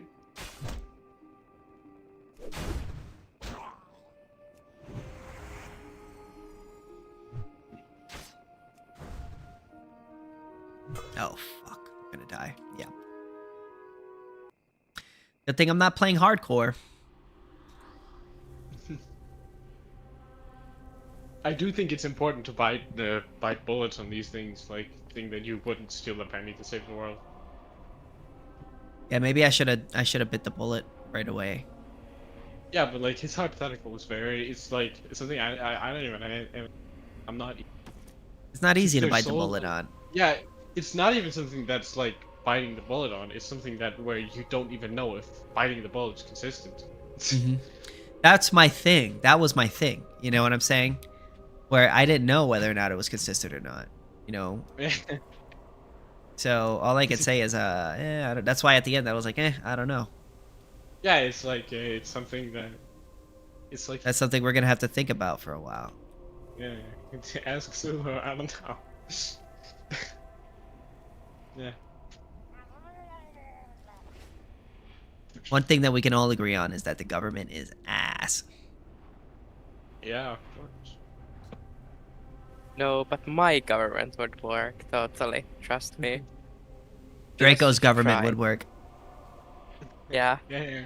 Or where they force intellectual property rights? I mean, those sunglasses don't lie.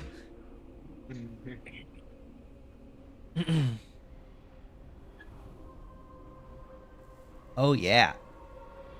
I think I'm gonna go to Buffalo Wild Wings. What time is it? 5 o'clock? Yeah.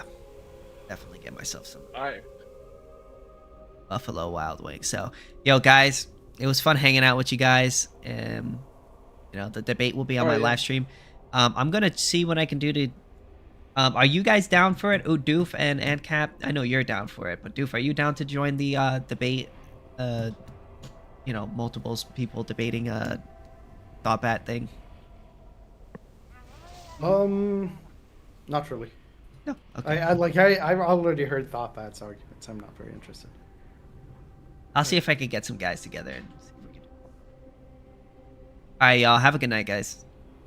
See ya. You know. And I hope you guys have a good night too.